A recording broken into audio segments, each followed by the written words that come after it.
Recording in progress. Mr. Rick, can we schedule a meeting? There's so many meetings. It's anyway, it's a meeting. This is a meeting. Oh, there's Raina. We saved you the father. Oh, yeah.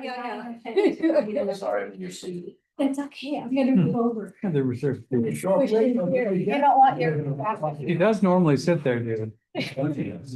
Where's Vicky? I usually sit over there, so. She's coming, but she's obviously late. Okay, so she'll need assistance. Usually. I will grab All right. another chair and look. Regularly scheduled She can meeting drive it back when she comes. of the Public Facilities Committee and present at the beginning of the meeting. Starting down there, it's Councilor Getz from Ward 5, Councilor Kelly from Ward 3, President Laredo from Ward 7, Councilor Kalis from Ward 8, Councilor Leary, Vice Chair from Ward 1, and myself, Susan Albright from Ward 2. And do you have anybody online from the committee? I don't think there is anybody.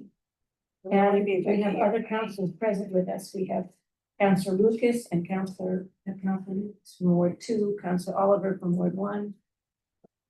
Didn't I see Councilor Malachi? Oh, there you are, from Ward 3. I think that's it for the councilors. Who, what? Amy Sangiolo. Amy Sangiolo's here? Yeah. We have Amy Sangiolo, Representative Sangiolo is with us. And she's lovely. Anybody that I'm missing that's a counselor? I think not, they would be, state your name if you want. And we have a number of DPW items tonight, so we're blessed with having Commissioner Sullivan with us at the table, and we have the COO, Jonathan. Also, You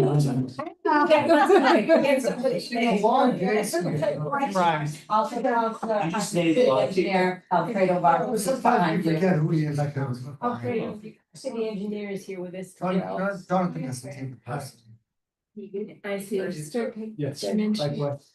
And Councilor Gentile has just joined us from Ward 4. Okay. And everybody else will be introduced as we get to your item. May I say a comment? Did everyone know Alfredo Vargas? He is our city engineer. He's been with the city for some time as a design manager. He transitioned when Lou retired into our new city engineer.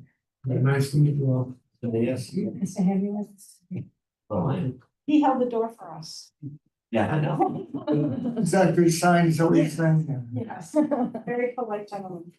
The proper And a great deference to engineer. the city council. He didn't know. That makes it more That's what's important. vice versa. Most. Manners are good, but. You know, Ah, she is. Ah, Pull up a chair. So we're all here. Wow. Councilor Danberg Okay, now we can with start. Vicki, why don't you, Councilor Danberg, why don't you pull up a chair to the table? Oh. We Okay, can scoot in there between David. Sitting up here. you sure? Yeah. I'm fine with that. Okay. All right, We can- first item is 134-25, councilors.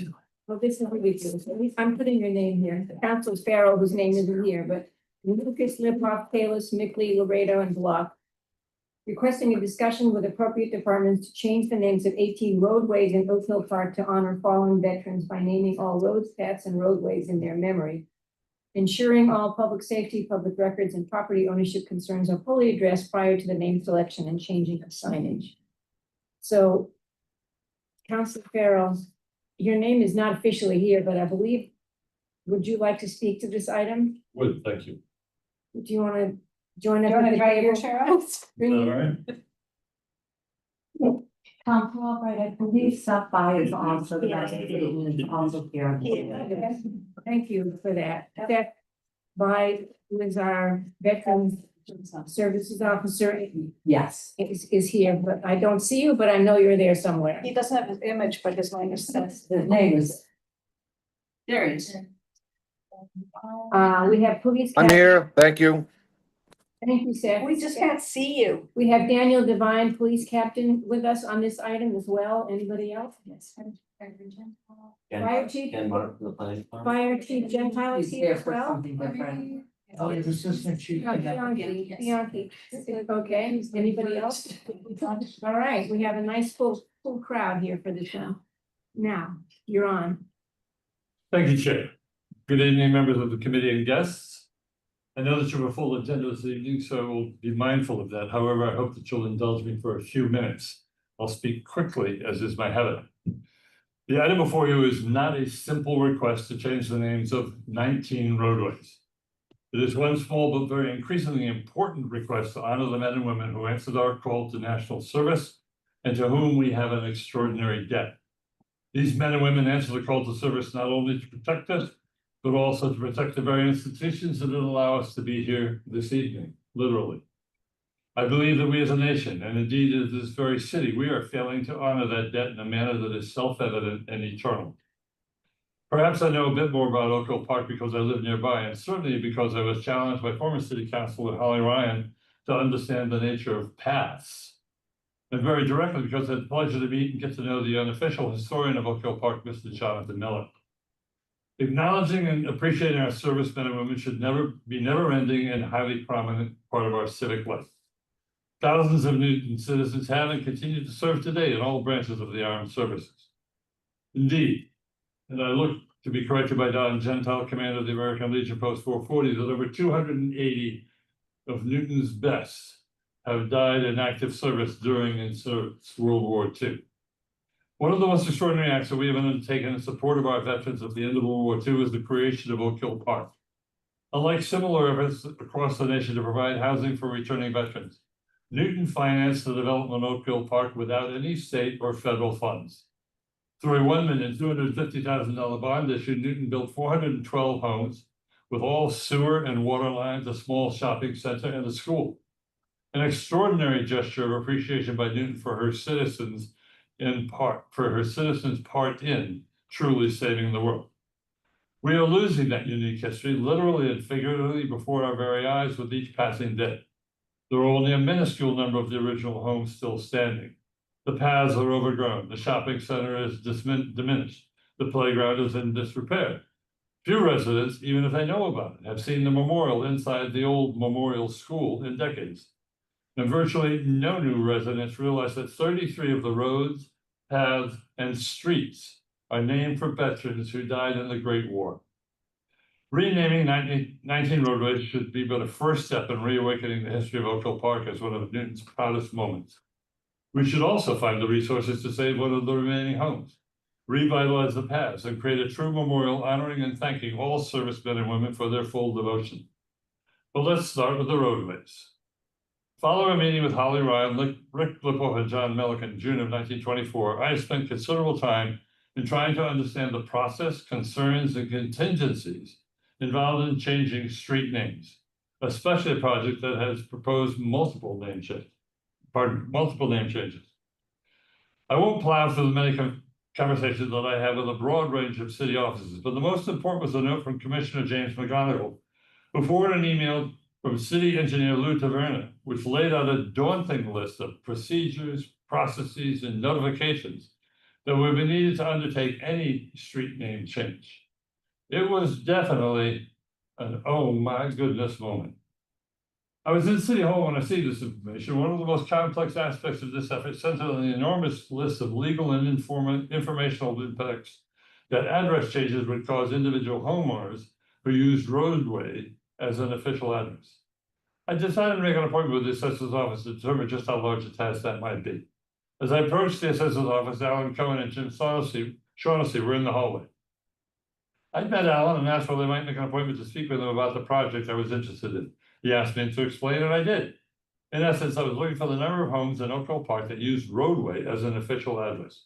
Before he could answer, Mr. Shaughnessy said flatly, 1. Both Alan and I looked at him incredulously. He smiled and said one of his burdens was that he carried way too much unnecessary information around, but in this instance, he was happy to see some of it actually had a purpose. Next on my informal informational search, I wrote to the chiefs of police and fire. Each generously offered to meet with me, and while I will leave their official responses to them, I left each office with the understanding that the issue was, in most simplistic terms, primarily data entry. I then spent several days compiling an up-to-date list of the 219 homeowners whose property was contiguous for even a few feet with a roadway. I wrote, stuffed, labeled, stamped, and mailed personalized letters to each of them on March 11th, inviting them to a community meeting on March 29th to discuss the renaming of the streets. Even with the most up-to-date information, 14 letters were returned undeliverable. On March 29th, 59 residents attended the meeting. 26 residents wrote they wished to attend but could not. 7 officials also attended. The response of the attendees was overwhelmingly positive. I thought that the next step was to initiate a formal discussion, and on April 23rd, I docketed this item. A week ago, I sent an email invitation to over 250 Oak Hill Park residents, notifying them of this meeting tonight. I thank all of you who found the time to join us.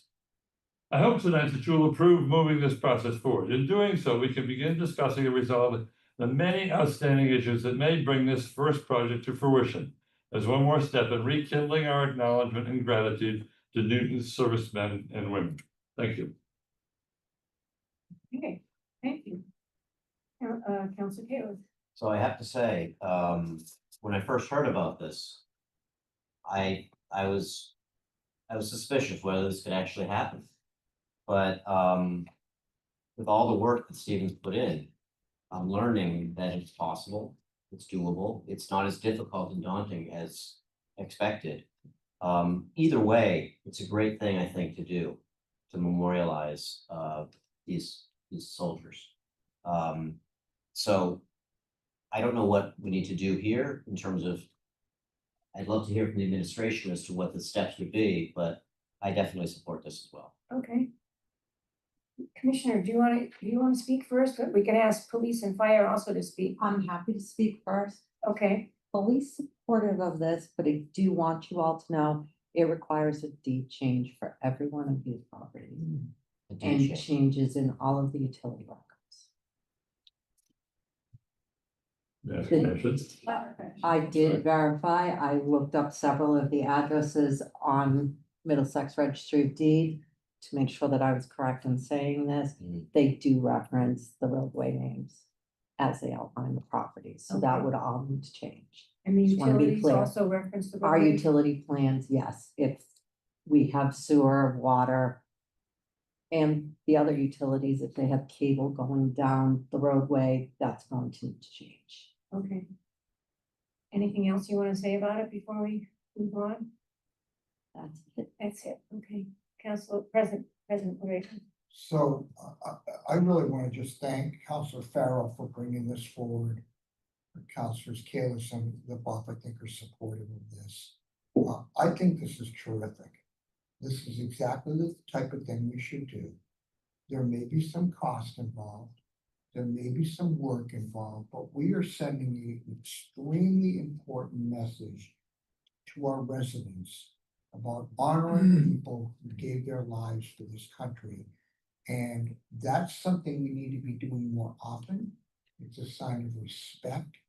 A lot of work, not going to be easy, but sometimes important things are done that are not always easy. And I think that if we do this, we will create a long-standing, really timeless memorial to folks.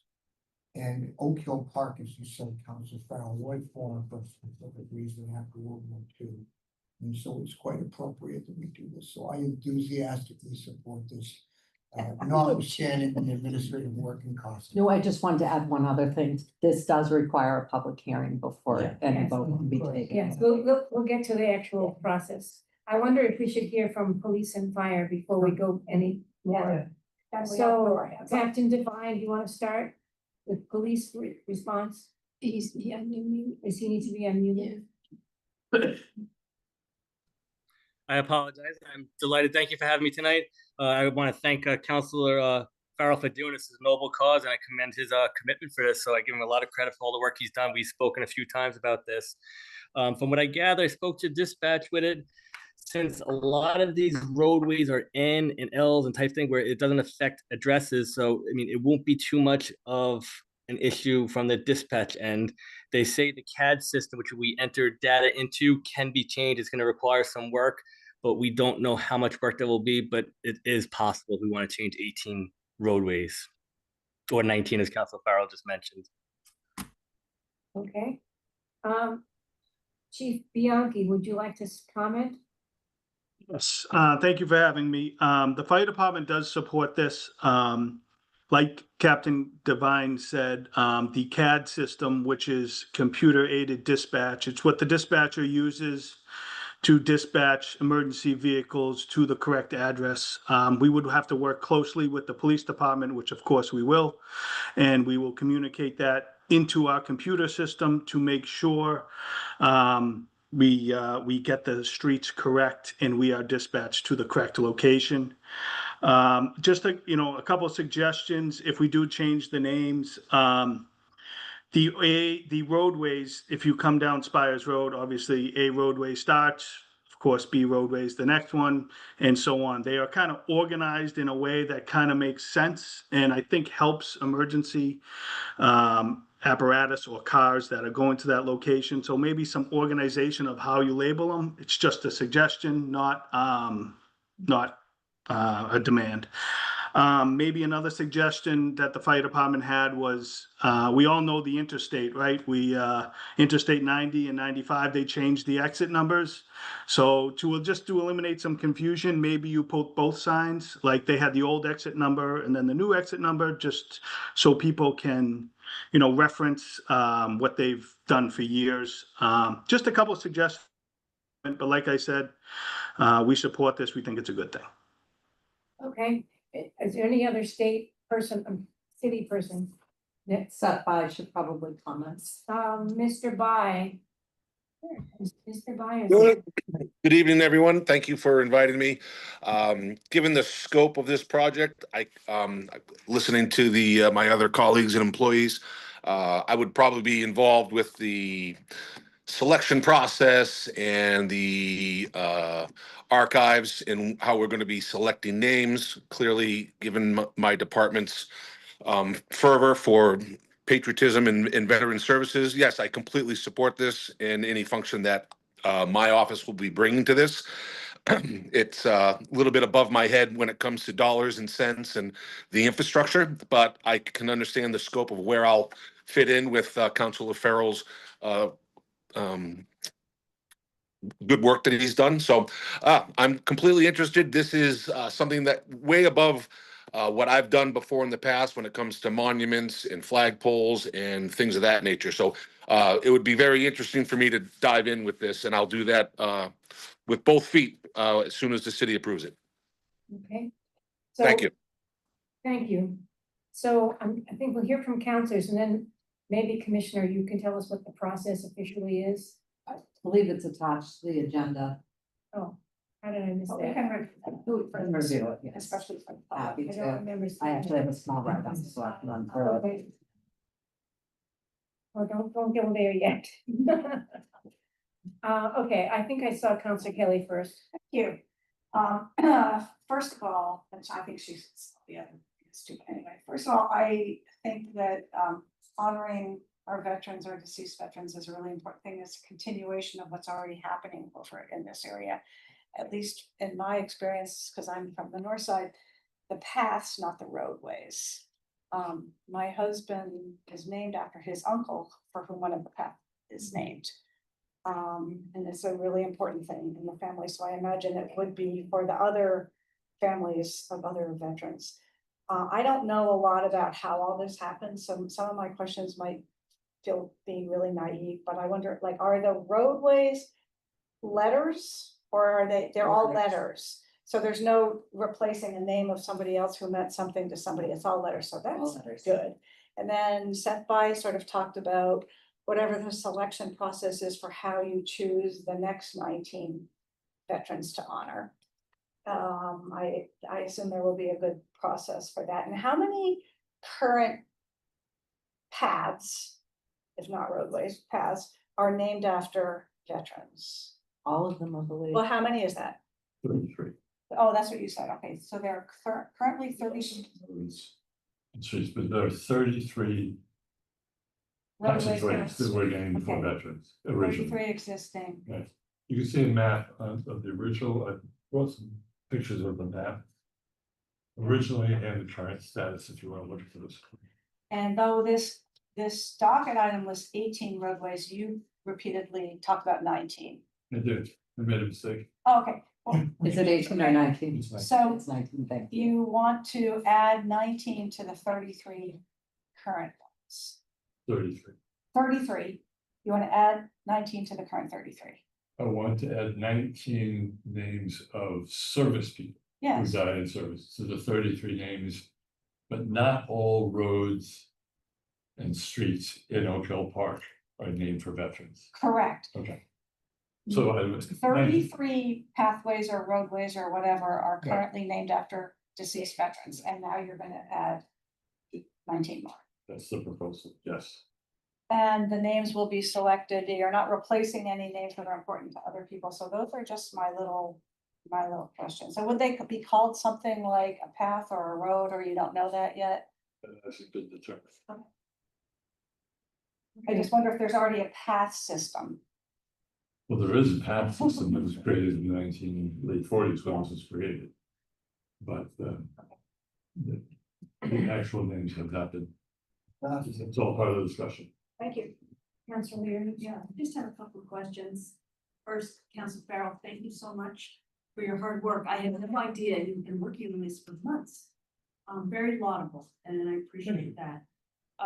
One thing I do know that quite a few streets in Oak Hill Park are named after World War II veterans.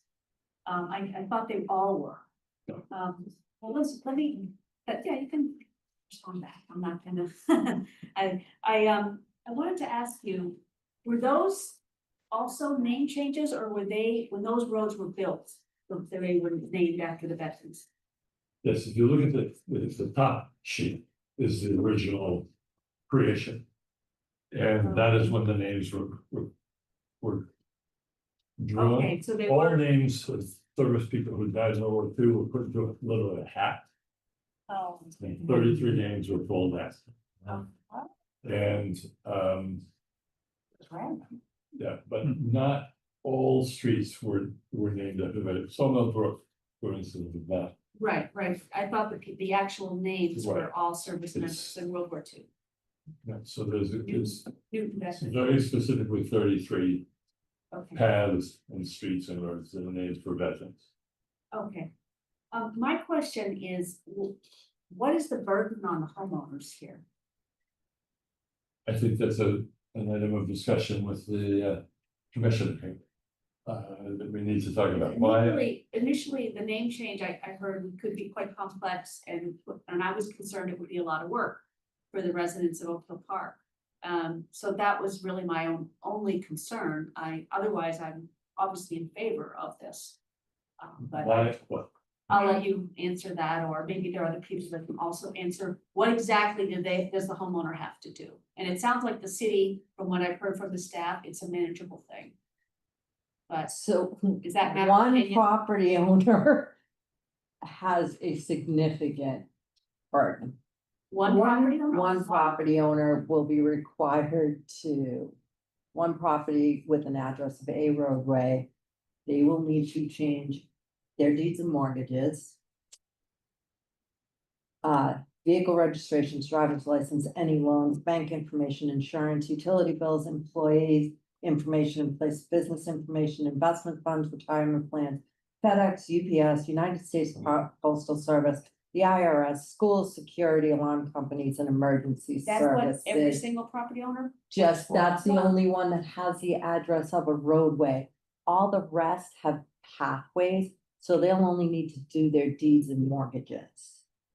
Because they're like shoot pathway, or I think the other one's Callahan, there's a ton of them. Why? And it's all, their front doors are along those paths. And how does that homeowner feel about this? I do not know. So, I guess I have a question. I don't understand if the legal address is a path. We're not asking them to change that. No, we're not asking. We're not proposing that they Their change. deeds reference those roadways.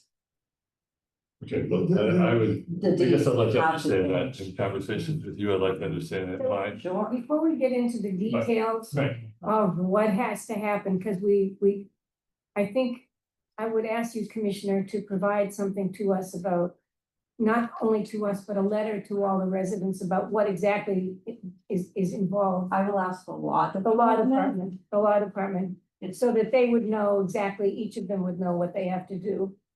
And before we have a public hearing, we would do that. And then, it seems like we're getting a little bit of a list of what the city departments have to do. We know what you have to do, we know what those two departments have to do. And if we could have that all together for the next time we bring this up, to have it all in one place. Sure. Yeah. Do you want to speak again? Because there's a few people that haven't spoken I yet. just wanted to speak on that issue that Commissioner made. Go ahead. Go ahead. So it strikes That's me okay, that. Vicky, I can decide that. It strikes me that for the multiple owners who will have to do some kind of amendments to their deeds, that's probably a very simple form to file with the registry that simply says that X roadway is now known as so-and-so street. I would think that, Stephen, that you might even get some lawyer in the city who decides to do a small pro bono project, which might just be able to draft a template, because this is going to be really simple. And then the homeowners would file something with the registry. There's probably a very modest fee for filing it. Like $20-30 type dollars. And then That's you're my done. understanding. For the one person, there's more work, although I would note that if I move from my house to some other house, I'd be doing most of those changes no matter what. Agreed. So, it's a burden, but, I think a conversation with that homeowner might be helpful. To see if they can, maybe get some acknowledgement for all the work they're doing too. Can I call on the folks who haven't Sorry. spoken yet? I've got you on my list. Thank you. Counselor Getz, I think you're next. No, I'm fully supportive of this, and I really appreciate, Councilor Laredo sort of, bringing up that, in fact, this is if you remove it. You would then, in a similar situation, you would be doing all of this. So that's, in my head, a much less, threshold in terms of burden. And at some point, we talked about the honorary naming of streets. I picked that up somewhere. Rather than doing this actual name change, you could do the honorary without. Oh, like adding an additional sign that Right. dedicated the street to So that was like sort of a a plan B veteran. that, could be if in fact we hit some other snag or roadway, but we did get it in some of our documents or somewhere. Yeah. I think you mentioned it. I just mentioned there on that, a lot of other communities do that in this kind of circumstance, but this is unique in that there's other than the one house, nobody has a real address on these streets. So other than potentially, what we do with the registry, this is much simpler than other circumstances where, changing a street name for hundreds of people is a big deal, normally. But this is a different kind of scenario, so, possibly much easier. And in those circumstances, they did honorary names, they didn't legally change the street name. But, that's up to the council. That could be a plan B is what Counselor Getz is saying. Yeah. But I fully support the idea of, this name change because of the significance of this unique property, the unique area. But I think it's something that, it's, the historical significance of it it's enough, in the sense of needing to move forward. Counselor Danberg? Yes, I think everybody has pretty much touched on most of the, thoughts that I had. Congratulations on getting to where you are already. One of the questions that I had, was,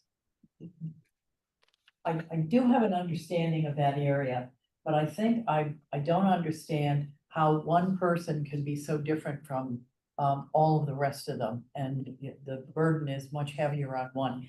That's because, can you explain that one more time? Because that person is on a roadway and the other ones are on a pathway? There, that person's address is a roadway. Everybody Is else's address is a path address I see. or Okay. Summerbrook Parkway Okay. address. And the names, the new names would be put on additional pathways or on different roads that are now not named for veterans? The initial roadways, the ones that are A, B, C, and so forth, would be changed to a veteran. And there are 19 of those? Yeah. Okay. We don't wanna get into the weeds too much, today, because I think that the concept is what we're looking at. I'm very supportive of it. I think it's a wonderful idea. I think that, honoring the World War II vets, because this entire neighborhood was created, to house vets. And, 80 years have gone by now. And I think it would be a great honor to have these individuals' names put on the streets. Do we know how many, additional, veterans died in World War II whose name would still be left in the hat? Or how many, we've got 19 locations, how many veterans are gonna be in that hat, names? Thanks, Chair. My understanding from a couple of sources, but particularly, Commodore Gentile of the American Legion Post 440, there are some 280 names of service people who have died in World War II and consequent wars. And this proposal is not the moment to use only the names of World War II veterans. It is any person, Newton person, who has died in service. And that their names would be put on that. That's the proposal at the moment. And it would be the same type of lottery as was done before. That's the proposal. Yeah, and it is a proposal. Okay, I think we've learned a lot tonight. I think there's a lot more work to be done. But I am certainly very much in support of the work. I would move forward and ask that Councilor Farrell work with the commissioner to make sure that they're aligned on the changes that have to take place. You mentioned mortgages, and I just want to make sure that, and you work with the law department first. but- It's the law department. Yeah. So rather than just moving hold, do you want to ask the law department to let the residents know what they have to do? Have a memo to us, which in one place says everything the city has to do, and then we move it to a public hearing, or are we not ready for that? I believe Council Farrell did have a community meeting with the property owner, probably should send notice. Well, I think the city has That to the officially, the law requirements are- department needs to officially send something. Right, When you hold the public hearing, I would suggest that along with the public hearing notice, what it entails. Yes, Goes along with Yes. that. and I'm wondering, are we ready to move this to a public hearing or, oh, I think we could. yeah, As long as, I'm sorry, Councilor Farrell. I just have one. I would like to ask that the commission and I get a clearer sense of what that letter would be to the residents, so we're just really clear, because I'm confused To at the work time with about the law some of it. department. Yeah, I understand, but To just come up whatever the with language, details. sure, and you. I the will law share it department, with okay? you. as soon That would as be we great. get draft. And with Share that, with the whole that's- community. Can I I make a appreciate that. Yes, suggestion that we please. schedule a public hearing, but sufficiently far in advance so that Councilor Farrell can do his work, maybe sometime even early October? Is that too far in the distant future? Will not interrupt my election plans. Do That you- would be great, thank you. May I The make one first meeting- suggestion? Yes, That we include a list of the roadway names to be changed. yes, Right now, it's just 19 roadways Yes. without any that would go with the specific. notice of the public hearing. Yeah, It may want to be in the docket item. Okay, you want to You're do, asking that the names be selected before? No, Oh, just, the okay. list of roadways Sure. that are being So proposed to be roadway A, changed B, C, and D Yeah, is gonna yeah. be changed to to honor. okay. honor veterans. Wait a minute, before we go on. Do you have a list of those, Steve, handy? Yeah, Okay. because I don't see them all on the map. It's, So can I Yeah, just, that's why. let me So just that's say, why I, Which, the Like, 19 names? yeah, the Yeah. 19 names. this is These are the only, 19. guys, this is only a discussion item. We need a new docket we're item discussing for anyway. whatever new next We information. need, Council Farrell, we need a new docket item, which actually moves this to an implementation item as opposed to just a discussion item. So why don't you put, you docket it, then that way your name will be on it and add the roadway names in it. And anybody else that wants to join Council Farrell. And, Thank you. and so can we set a public hearing if we don't have a docket item yet? So I think I'm gonna sign a public hearing, And once approval of it goes, it gets it, For the following on the 19 council document. roadways That's the And I document. think that you can to sign a honor public hearing. veterans. Yeah. So, So for the first Council meeting in Farrell, October- if you get this in time for the August meeting, then Council Albright can assign it for a public hearing, say October. August, October, whatever. And that way it'll go through this term. Commissioners just agreed to help me write that very soon. Excellent, Thank you. excellent. Is that good? Yeah, and Thank you. Lisa and I will decide about the, the date, the actual date and what works best. We'll discuss this with you guys. Especially, I would suggest we try to do it the early part of October. For some reason, we're open or we have to have further discussion. We'll get it We have done this plenty of term. time to Yeah. get it done this term. Yeah. Thank you. Ideally before December. We'll do this. Is anybody, before I call on somebody outside the committee, is anybody, did I see a hand? Madam Chair, Yes, sorry, Council Gentile. There you go. that's okay. Quickly, first I want to also thank Council Farrell for all the work that he's already done. I appreciate it. As someone who had an uncle killed in World War II in a battle in Bari, Italy, obviously very much in favor of the spirit of what he's trying to do. And I don't want to put any roadblocks in, but I do want to mention that it was earlier, President Laredo was talking about, the deed, and that isn't a very difficult issue, and I would agree with that. The problem is like trying to deal with a mortgage company on something like this can be an absolute horror show. So we just need to keep that in mind and make sure that we're not gonna create an awful lot of work for folks. I'm dealing with I mean, that's my line of work. I'm dealing with the situation right now, as far as getting a change, to a mortgage. And, the bank and mortgage company that's servicing it, it's just making it an awful lot of work. So we just gotta keep that in mind. But clearly, having lost an uncle, I think it's a great idea, and I thank Council Farrell for it. All set, Council Gentile? Yep. Council Farrell? Thank you, Chair. Through you to Council Gentile and anyone else, if people have family or know of people who did die in service, who are Newton residents, if you would kindly forward those names to me so that I can check with the master list to make certain that they are on the list and will be considered. Will do. Thank you.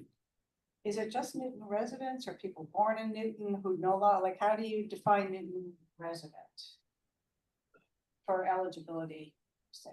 So what if somebody was born here but didn't live here when they died, or someone who lived here when they died but weren't, like, I'm just. That might be a question for SACBI. Good, or like, I am asking you because you originated it. What were you thinking when you say Newton resident? I had my own notion, but I will add that consideration to my thinking. Thank you. Okay. Thank you, Chair. And I want to thank Councilor Farrell and all councilors who are supportive of this docket item and moving it forward. My only thing is, and I think we discussed this previously, Councilor Farrell, is that the roadways today are in alphabetical order, more or less. I think they're skipping a letter or two. Is it your intention and Seth By's intention that, for example, a roadway or roadway A will be renamed with a soldier who was killed in action with the last name of A and so on, just so that you keep that alphabetical order of the roadways. That's an interesting consideration, Counselor, but I will put it in the mix with the people, all the people, Seth and anybody and the other communities who want to think about this. Q may be difficult. I don't think there is a queue, Maybe. but if there is, but it does, something to think about, that's all. No, I appreciate it. That's a good idea. And that might respond to the Change the water. fire department. Councilor Maliki. Yeah, I think I can explain the mystery of why only one house. It appears that there were no original houses with roadway addresses. The original house was torn down maybe three years ago. It had a Spires Road address. The new house, and this is a lot that peculiarly make it to Oak Hill Park. It has frontage on roadway, Spires Road, and I guess a path. And it appears the address was changed then from a Spires Road address to a roadway address. So That's a whole other issue which raises about the way people are being allowed to make much bigger houses when they change it to a roadway. and even though the front of the house still There's a has whole like other committee. Spires. A whole other issue. Thank you, Council Mel. Is there anybody else? So Council Kalis, rather than vote no action necessary, and people might get the wrong idea, maybe we should hold this until we can dispense of the new item and this at the same time. So if you want to make your motion. So Council Kalis has moved hold. All those in favor say aye. Aye. Any opposed, any abstentions? Okay, so Deep appreciation. Thank you very much. to you all. have your marching orders. Thank you. I will be in touch. Thank you. Okay. Ooh. Oh, good. Okay. So thank you to those city staff that were here for this item. We'd love to have you for the whole meeting, but if you don't want to do that, we understand. Okay, the next two items are together. 103-24. Counselor Albright, on behalf of the Public Facilities Committee, requesting update on planning and construction of the Bullard Pond Dam. And 418-24, Veronica the Mayor requesting a discussion of the Bullard Pond Dam Rehabilitation Project and the preferred safety design. So, who's presenting on this? Commissioner Sullivan, is that you? It is. With your permission, our consultant from GEI, Jim Nickerson, along with our Park Recreation and Culture team, will be giving a brief presentation.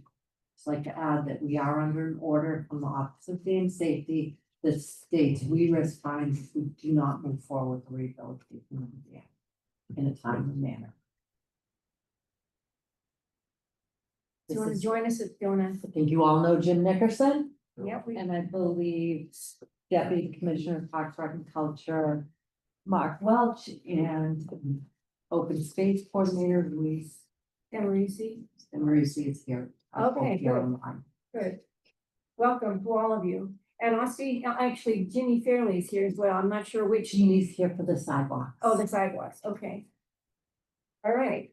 All right, thank you for having me back again. I think this is a few of your meetings. It's the first time I've been able to come in person. Yeah, you were a little square before. So we're gonna go through some of the same things just to kind of give the background. The last meeting, there was some requests for some additional information, which we're gonna share with you today. So if you hit the next slide. Just a quick refresher, the Bullows Pond Dam is on Dexter Road. It's outlined in that red perimeter, just trying to highlight which is the dam because it gets a little bit confusing, I think, when you're in there. But it's defined by really where the water's on one side and there's sloping ground on the back side of it, the downstream side we call that, and there's a high ground on the right side and the left side, which we call those the abutments. Dam is an earth embankment. It's got a concrete core wall in the middle of it, which is that yellow line you see across the screen. And it's got a primary spillway, which is it's a concrete structure that spills over onto a rock and then flows downstream through the dam.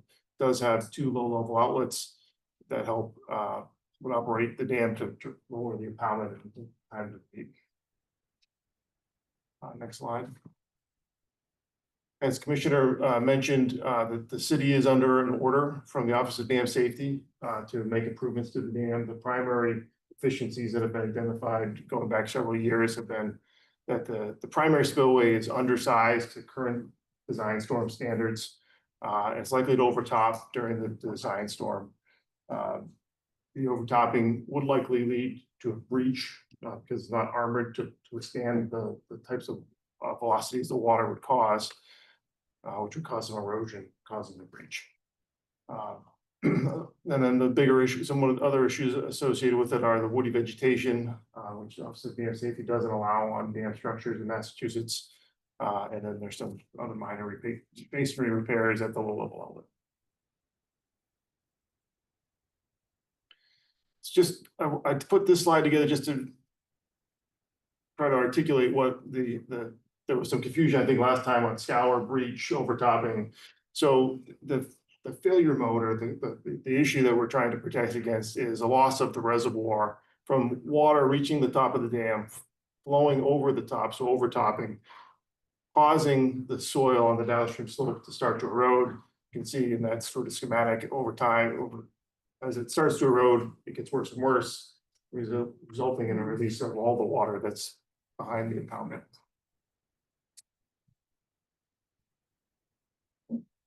We had gone through an alternatives process, and this is the same recommendation we had previously to the committee, which we're recommending to move forward with arboring that downstream slope protection, so it would have enough protection if we have a storm event that overtopping occurs, we wouldn't lose the reservoir and cause worse flooding downstream.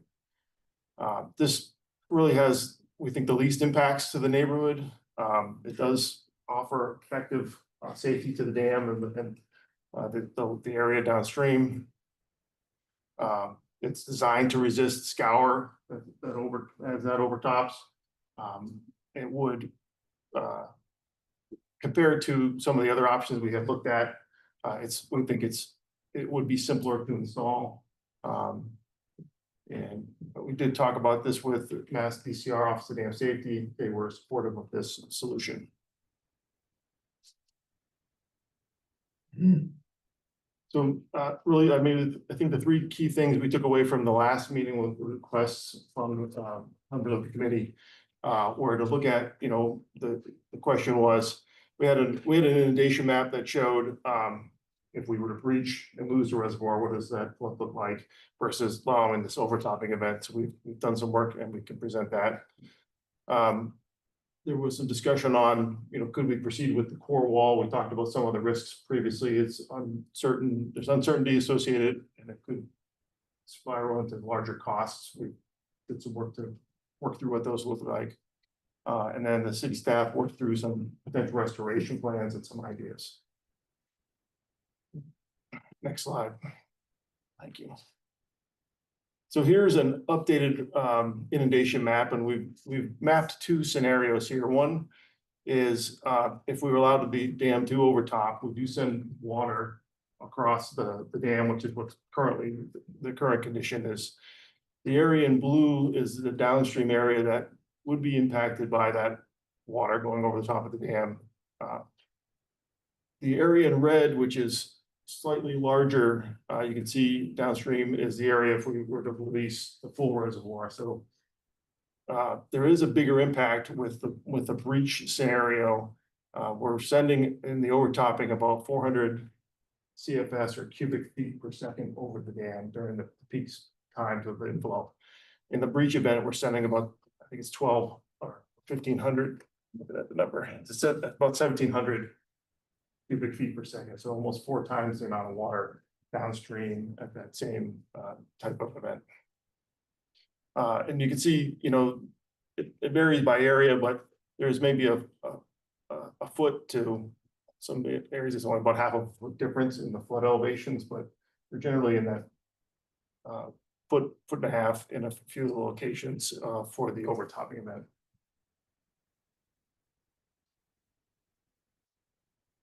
On the question of the core wall, the upper image is sort of the picture of the ideal core wall improvement project we had talked about previously.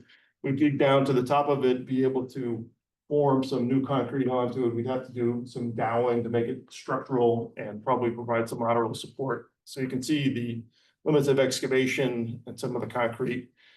I think our concern really is we don't know the condition of the concrete. It wasn't really designed as a structural element previously, more of a seepage cutoff barrier.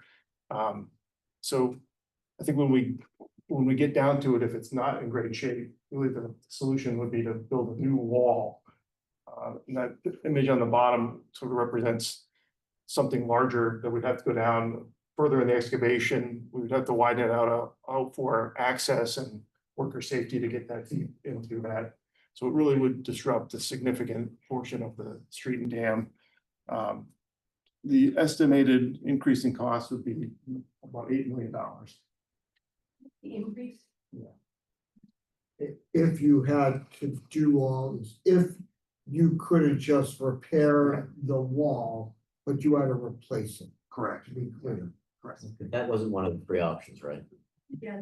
The core wall improvements itself was one of the three Right. options. Yeah. Improvements, but not replaced. Okay. Yes. And if I may, your concern is you don't know the condition of the core wall, but you don't know the condition of the core wall with any of these options, right? That's correct. So we don't know what the condition of if you do your chosen option, we still have no idea what the condition of the core wall is.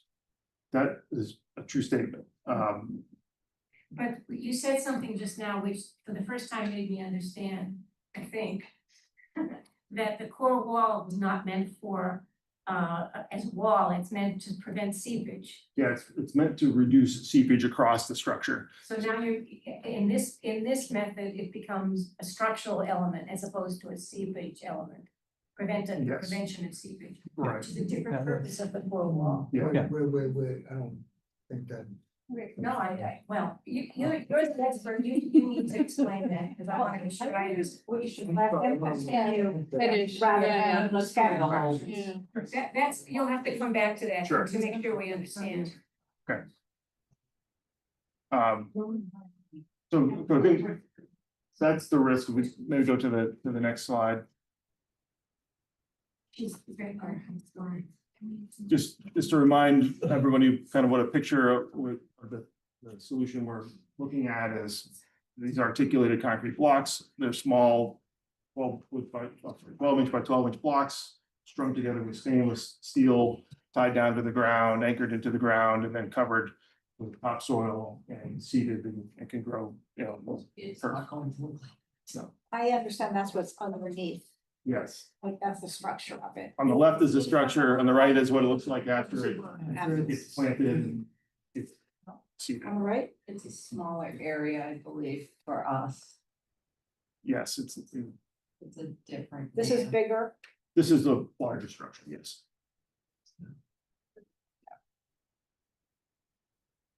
And then the mitigation plan. So Is is that- someone going to talk Yeah, about? first up is Mark Welsh. Thank you, Jonathan, and hello, counselors. I'll speak specifically to the tree side of the aspects, and then Luis from our office will talk about the good work and thought process they've been putting into, creating some other elements for the whole entire area. But if you show the next slide, please, the tree slide.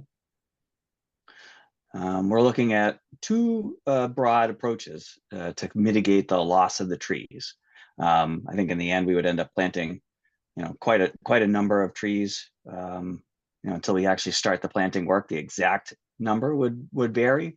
But we're looking at two areas. The simpler one, or the smaller numbers, is strategically placing trees around the Bellows Pond area in the natural setting areas, in the grass, the open spaces around the pond on city land, and then potentially some other closer by areas where we could fit trees into different canopy gaps, focusing specifically on native trees, just using opportunities to plant trees where there haven't been some. That helps significantly over time with infiltration in the soil, erosion, water runoff, storm runoff. But the bigger impact from an environment in a positive way, from an environmental perspective, is planting street trees in the area. Street trees are one of the best ways to mitigate stormwater runoff. And we've looked at the area that is circled or outlined in blue, at least initially. There's a possibility we could go beyond that area as well. And we've identified approximately 250 to 300 street tree locations within the roadways there. We would select appropriate species for those locations. And over time, as they grow, they'll just, they'll address multiple issues. They'll address the stormwater runoff situation that we have in the area, but it will also, it ties directly into our overall canopy goals for the city and increasing the number of street trees and growing our canopy and things of that nature. So, from a tree perspective, this is, how we would approach one of the steps in the mitigation of this work. If there's any, there aren't any tree specific questions, I could turn it over to Luis here. Then we'll ask questions from both of them. Okay. All right, Luis, why don't you take it away? Hey. Thank you, Mark. Thank you, councilors, for having us. So when thinking about Bellows Pond, at least from the Parks and Open Space perspective, we considered a few options, or a few layers, if you will. Pathways and how folks get around the pond, their experience when they're at the pond, and then obviously, and most importantly, in many respects, the ecological benefit that we can provide around the pond.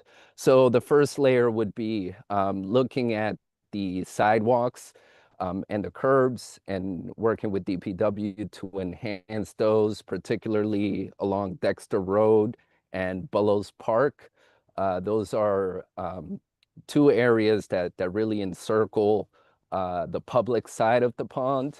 Along Walnut Street, most of that area is bound by private property. So we would really focus connectivity along those two roads. Then the next slide, please.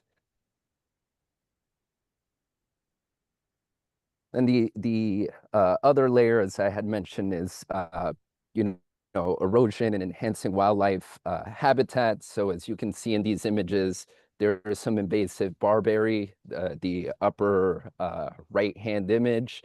The Bellows Pond Association has been working for many years to try to control the barberry. And this is a great opportunity for the city to take on greater enhancements by actually removing the barberry and planting some native slope stabilizing species. We would also look at, as you could see on the lower right-hand image, there's this sort of bare or barren landscape along the banks of the pond that we would want to strategically plant, again, to curtail erosion and enhance wildlife habitat, while still preserving some of the sort of natural walkways that exist closer to the water's edge, just downslope from the sidewalk. Next slide, please. And then along various points of the pond perimeter, there are outlooks, and then there is an asphalt driveway. The asphalt driveway you can see on the upper right-hand image is sort of that lower green circle on the map. It's currently asphalt, and at the bottom where it meets the water, it is eroding. So working with Newton Fire, they use this driveway to practice rescue drills. So they would need firm and stable materials. So we would look at sort of replacing or taking away the asphalt, replacing with a porous material that serves their needs and still provides that access down to the water.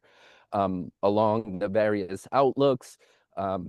You can see here, again, barberries sort of overgrown. We would look at replacing the invasive species with lower erosion mitigating plant species to maintain and enhance views of the pond. Right now, especially in the winter time when all the leaves are gone, you get really amazing views of the pond. Right now, this picture here was taken a couple of weeks ago, and you can see one sitting on the bench would have a hard time admiring the beauty of the pond. So that's another sort of improvement that we will look to do. And then at the next slide, you'll see some ideas that we have been considering in regards to the final product once the pond dam is replaced and this more open area is created, considering a pocket park. So going down to the next slide, please.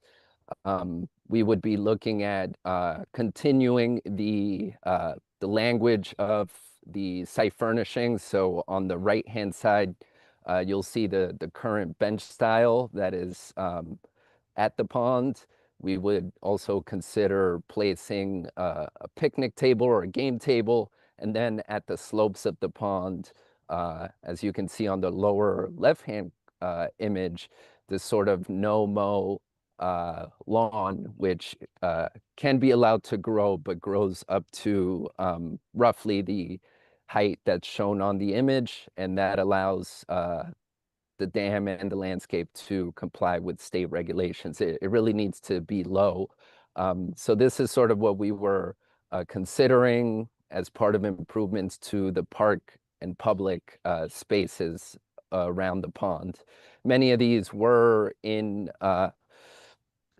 through many years of collaboration with the Bullows Pond Association and folks in the neighborhood on things that they wanted to see, such as the driveway removal, the invasive species removal, and the sidewalks. And that is all I have for Parks and Open Space. Okay. So you're done with your part of it as well? All right, now, some discussion. Could you just answer the question about the core wall that we were talking about before, so that we can understand that a little bit better? Back to that slide. Yes, please.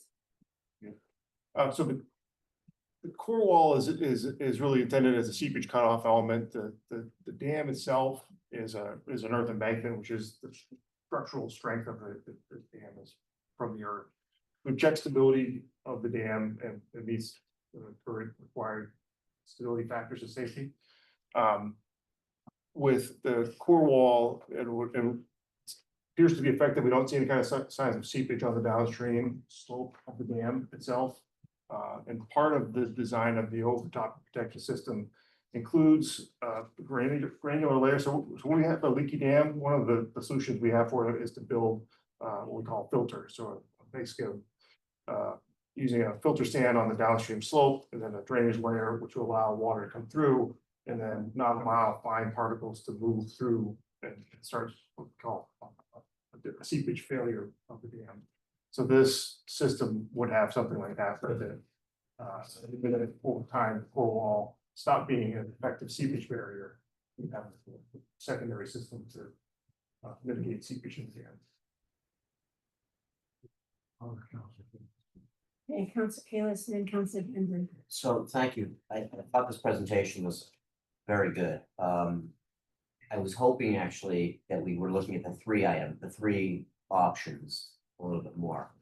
That I thought that's what we talked about as well. Now, this thing, the concept of the core wall is troubling me, because I get the feeling that whatever we do, if we don't look at the core wall and the structural integrity of it, knowing now what the function of it is, it puts everything that we're doing at risk. Is that right? I mean, it sounds like the difference would be it's intended. So it's, I guess I was want to be clear. It's not a structural element. It could be. We put in soil bentonite slurry walls, which are nothing but Could you say that again? You put in what? one seepage mitigation technique is installing a soil bentonite slurry wall, which is a trench of loose soil, plain soil with low permeability zone, put in it's essentially a fairly weak zone within dams. But its purpose is to stop water from flowing through it. So you don't need it to be a structural element, it's intended to stop water from coming across. Right, but wouldn't we wanna know just how structural, that core wall is while we're doing this work, before we do it, to actually inform us as to what would be the best option, because one of the options was looking at the core wall, making sure it was strengthened, and that was the one that I was like, we should be thinking about that, because, but now that I know actually the function of it, I'm like, that's even more important, I think. So can I just add Yeah. something? That wall is not intended currently to be a weight-bearing wall. If we go with the second option, it will be a weight-bearing wall. We will need to add weight. It will become a structural element of the dam. It is currently not a structural element.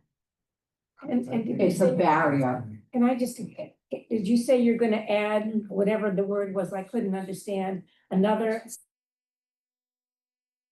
core wall? The blocks would go down on granular layers, we don't put them just on the bare earth. We'll build in a sand layer, then a stone layer.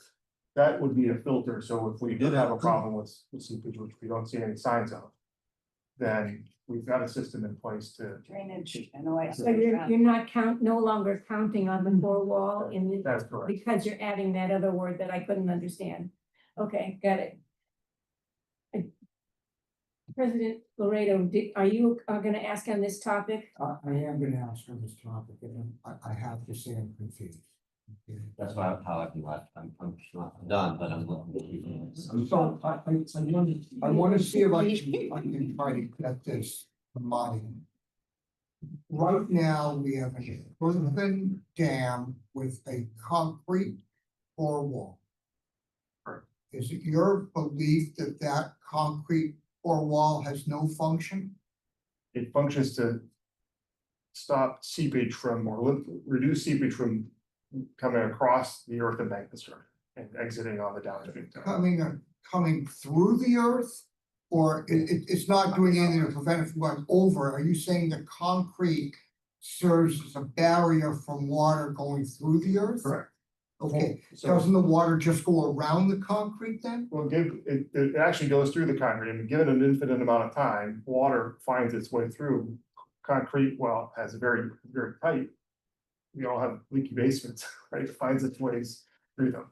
So it reduces the seepage through the dam itself. So the concrete reduces the seepage to the dam, keeps more water in Bolo's Pond. It doesn't serve to displace the water, so it goes around the concrete? That is correct. It just, so more water stays in the dam because in the pond, because the dam is there, concrete's there. Is that what you're telling us? Measured on like drips of water. It doesn't really retain the water in the pond. It slows it down from exiting through the earth embankment, causing a problem with the earth. Problem we run into with earth embankments, one of the failure mechanisms of dams, are water seep through it, and it gets to the end and the water erodes a little bit. And Don't we want to know if that concrete wall is in good shape or not? At this point, we have no reason to think that from a seepage standpoint, it's not serving it. We don't see any signs of seepage on the downstream. Shouldn't we be checking that before we do any further work? The fix to that would be to put a granular filter on the downstream side, so when that water comes through, it wouldn't cause. Before we do anything, okay, shouldn't we do some kind of test to see if that concrete wall is working or not? So the inspections, it's a great question. The dam inspections do exactly that. So what dam inspections, which we've done a number of, have made it clear that this is not a seeping dam, that we don't have a seepage problem at this dam. Some dams, you have a serious problem. So what Jim is saying is part of the dam is an earthen dam, and the concrete core wall helps to prevent seepage through this large earthen dam. And at this point, we don't have a seeping dam. What the option 3 does as part of the articulated block installation is to create this, I don't know what term you use, a sub-base that would just be an extra layer of protection against seepage.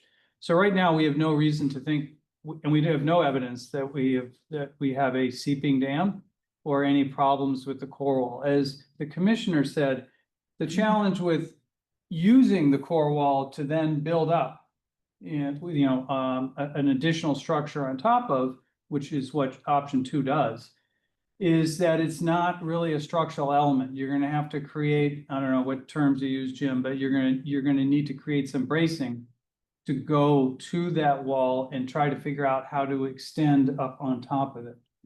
So, if you think about in your home, trying to add something above a non-structural element, you're gonna have to, your engineer is gonna tell you to add some bracing to it. Sort of like So- scaffolding? I have to say, I still don't follow this particularly well. Okay. I'm gonna add, can I just add one other question, or would you rather I wait? Is it about the structure? It's about the Parks and Rec plan. Oh, let's come back to that. Sure. Could I ask one question about definitions? Because you used the word scour. And I tried not to ask this question. I looked up scour and it doesn't come up anything to do with a dam. Could you just explain that word? It's the erosion of the water coming over the top of the dam. I'm using it same as erosion and scour. I'm using Okay, it. all right. Cool. I just wanted to clear that up in my head. Councilor Danberg, you were next. Okay, so, if we're looking at a cross section here, yes? Yes, And, is the pond on the left side? the pond is on the right side. You can see the dashed blue line would represent the normal pool of the pond. I see, the dash line is the normal pool of the pond. And so what we're saying is that the right side of the pond where the right side of the dam where the pond is that soil is probably wetter than the soil on the left side? Because Yes. that thin purple structure there keeps the water from seeping through to the left-hand side. So is when they inspect, to President Laredo's point, when the inspections are done, how long is this dam? It's about 300 feet. 300 feet. So they walk along the 300 feet and they look for places where water is seeping through, is that? And that is the indication that you've got a failure there. That's indication you got Is that- a big issue. Is that Yeah, correct? That's correct. Okay. When it's So the- grass, you look for things like really green grass, where the rest of the grass may be not Yeah. green, as wet. Things like that. Okay, so is what you're saying, you don't need to dig the whole thing out in order to examine it. You can look to see if there's seepage, and if there is seepage coming through, that's the indication that the dam has failed in that location? Well, it wouldn't be failure, I just want. Or not failed, but It's We seeping. had. that you have a seepage issue. Is option 3 the option that the city is looking at? Remind me. Correct. Yes, option 3. Yeah. And is it pictured, is option 3 pictured up here? No, I did not include that slide, Could you describe in terms of what we're looking at here, what option 3? So option 3 would have, so you look at this top, it would have none of this excavation in the structure itself. There would be some slight excavation on the downstream slope, and we would put our granular filters material on the slope, and then the articulated concrete blocks, then the topsoil. Okay, So and the danger that we have now with the climate changing and the increased rainstorms that we have. The danger is topping, is overtopping, filling of the pond to a point where it starts going over the top. Correct. And scouring the backside of the. Scouring the Yeah. backside and taking it out. Or scour, you mean all the dirt coming off? Yeah, all the trees, the Yeah. dirt, Yeah. everything, yeah. What we're Back to seeing, previous slides. yeah, what we saw in the previous slides.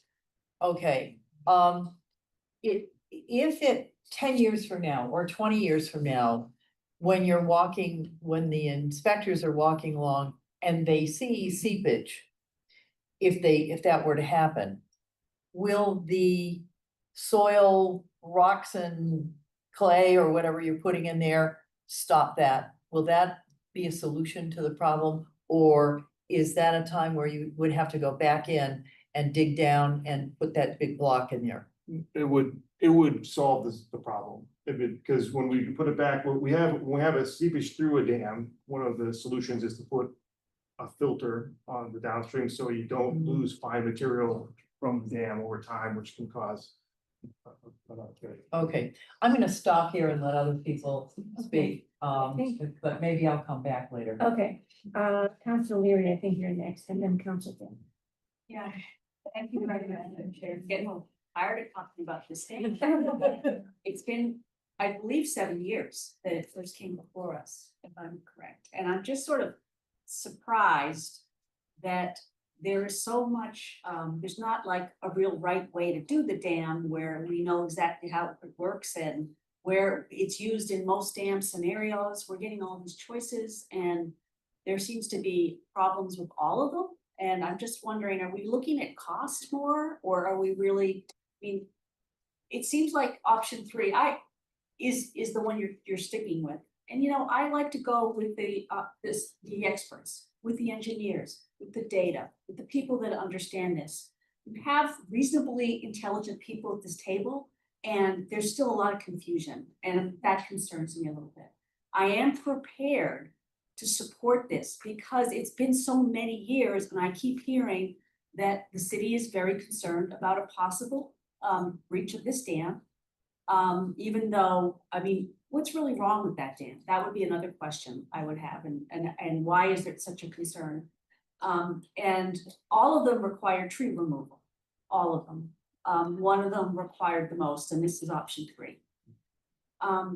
So I just feel very dissatisfied leaving this conversation, and I have every single time we've discussed it. I want to stick, you're the expert, we've had the experts from the state. So why are people still so confused? Oh, that's hard for him to answer. Question, maybe you could start with telling us what's really wrong with the earthen dam right now and why that needs to be addressed quickly. I understand we're getting more intense rain events, that this is a risk the city's taking, and I'm not prepared to put the city at risk or put people's property at risk. But we want to make sure we're making the right choice here. So we're not the experts, we're just the decision makers here. Our committee clerk has brought us back to the slide, which is the reasons why the dam has to be fixed. You want to just address them one more time? Yeah, so there is nothing structurally wrong with the earth embankment dam. There's nothing structurally wrong with the earth embankment dam. Nothing structurally wrong with it. There is, does not meet the current design standard state has for this size structure to pass the design flood. Did you say there's nothing structurally wrong with it? There's nothing structurally wrong. But it doesn't meet current standards. It doesn't meet current standards, which means the spillway that you have out there is not adequate enough to pass the storm. So the storm will come up and overtop the dam. So in its current condition, there's nothing structurally wrong with it. The issue is that it does have this overtopping event. It's not big enough, essentially. This dam is not big enough for the watershed, and the water flows that are expected above it. What happened to Hurricane Carol?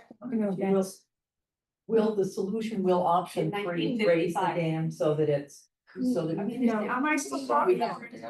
Hold on. Allison, I don't jump in. Council Leary, go ahead, finish your question. Okay, so I guess when our CEO jumped in. Yeah. I was asking, so what happened with Hurricane Carol in 1955? That was the worst storm that Newton has had and has ever had since then. Right. And design storms now are much bigger. What happened that day? That caused a lot of flooding. I know you weren't I around was then. minus 6 years old, so. But I mean, we have the history of it, and is there any record of what did the dam must have helped? Yeah, That- yeah, and, you know, how, you know, the intensity of that storm, we don't know. We don't have the exact details of that, but design storms now are much bigger. And this dam doesn't even come close to meeting the design standards for the area upstream of this watershed. Alfredo, I want to jump in here. No, I just wanted to add, there has also been a lot more development since then and a lot more impervious area. Yeah, good point. That also generates more Yes. runoff. That's a good point. Okay, so I But guess I that's. have one thing, Yeah. just so you all know, the event in Quincy that shut down I-93 and the Red Line was a 1 in 200 year storm. So. Yeah, I know, I do Yeah, understand the absolutely. storms are getting a lot worse. I Yeah, just my feel a little God. frustrated because we're having such a hard time making this choice. And there seems to be still some confusion about how this actually works and the structure and the differences between the three of them. Even though is this the fourth time it comes for us? Yeah. And it's more than that. Council Lear, you implied that all three options are not ideal. Tell us about that. You chose option 3. Is it also not ideal? I think option 3 has the least uncertainty and risk.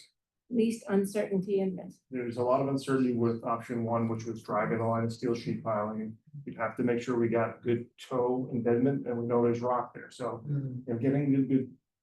It's difficult to drive the sheeting into the rock, we need so there's uncertainty there, plus you're dealing with rigid rectangular structures of sheeting that have to go down, and the rock surfaces usually are flat, so you've gotta manage that. So the work is uncertain, but the outcome, is that uncertain? The outcome, the Office of Dam Safety said that they would entertain it, but they have expressed concerns with that, but their position is put it in front of us and we'll review it. So I think there's uncertainty. Okay. Okay, I'll get you, I've got you down on my list. Council gets your next. Okay, you know, I actually appreciate the conversation because every time we have it, I learn more. You know, and it's true, you know, I just sort of feel as if, okay, you know, we talk about it 2 times, 3 times, we get to a closer place of understanding. Both the complexity as well as what you were suggesting, the holistic aspect of like considering the entire watershed and, you know, the increased impervious surface. I'm sort of thinking that, you know, I want to disassociate the 2 pieces. I want to understand completely the strength of this. Now, this core wall is actually something that is not going to be a structural element. And I'm supportive of the idea of that purple block, you know, in terms of, you know, reinforcing the existing wall. Because I think that we're living in a world where even with this third option, it's only going to address the overspillage. And it's going to create more of a you know, a mechanism for the water to flow. We don't have any sort of in place infrastructure, you know, the whole street and the rest of it in terms of understanding, you know, if in fact there's a catastrophic 200-year event, you know, we will then be dealing with what happens downstream, you know, and that's a real concern for me. In that scenario, I'm sorry. No. That scenario, the overtopping still occurs. The difference is the whole downstream of that big new block erodes away potentially. Whereas with option 3, nothing erodes away, where the idea is we keep everything in place. Okay. In the ideal world. Yes. Yeah, you know, because if in fact it's going to be such a catastrophic event, it contributes, you know, in its essence, you know, in terms of all that sod, all that material goes downstream. So it's going to further clog any, you know, existing, you know, water infrastructure downstream. Potentially, but there's other options, that plus 10 times the amount of material would potentially be going downstream. Because they're designed to allow that material to release. To release. All of the options are. Okay. But the other thought that in reading through some of the reports, there was a mention of an option, you know, that you actually increase the size upstream of a spillway. And then you also too, you know, would consider maybe potentially removing some trees, you know, so that then you would increase the area where potentially, you know, you'd have more of a spill catch basin, you know, on the other side of the dam. So it didn't seem as if we fully entertained all of the potential options to draw down the existing Bullows Pond.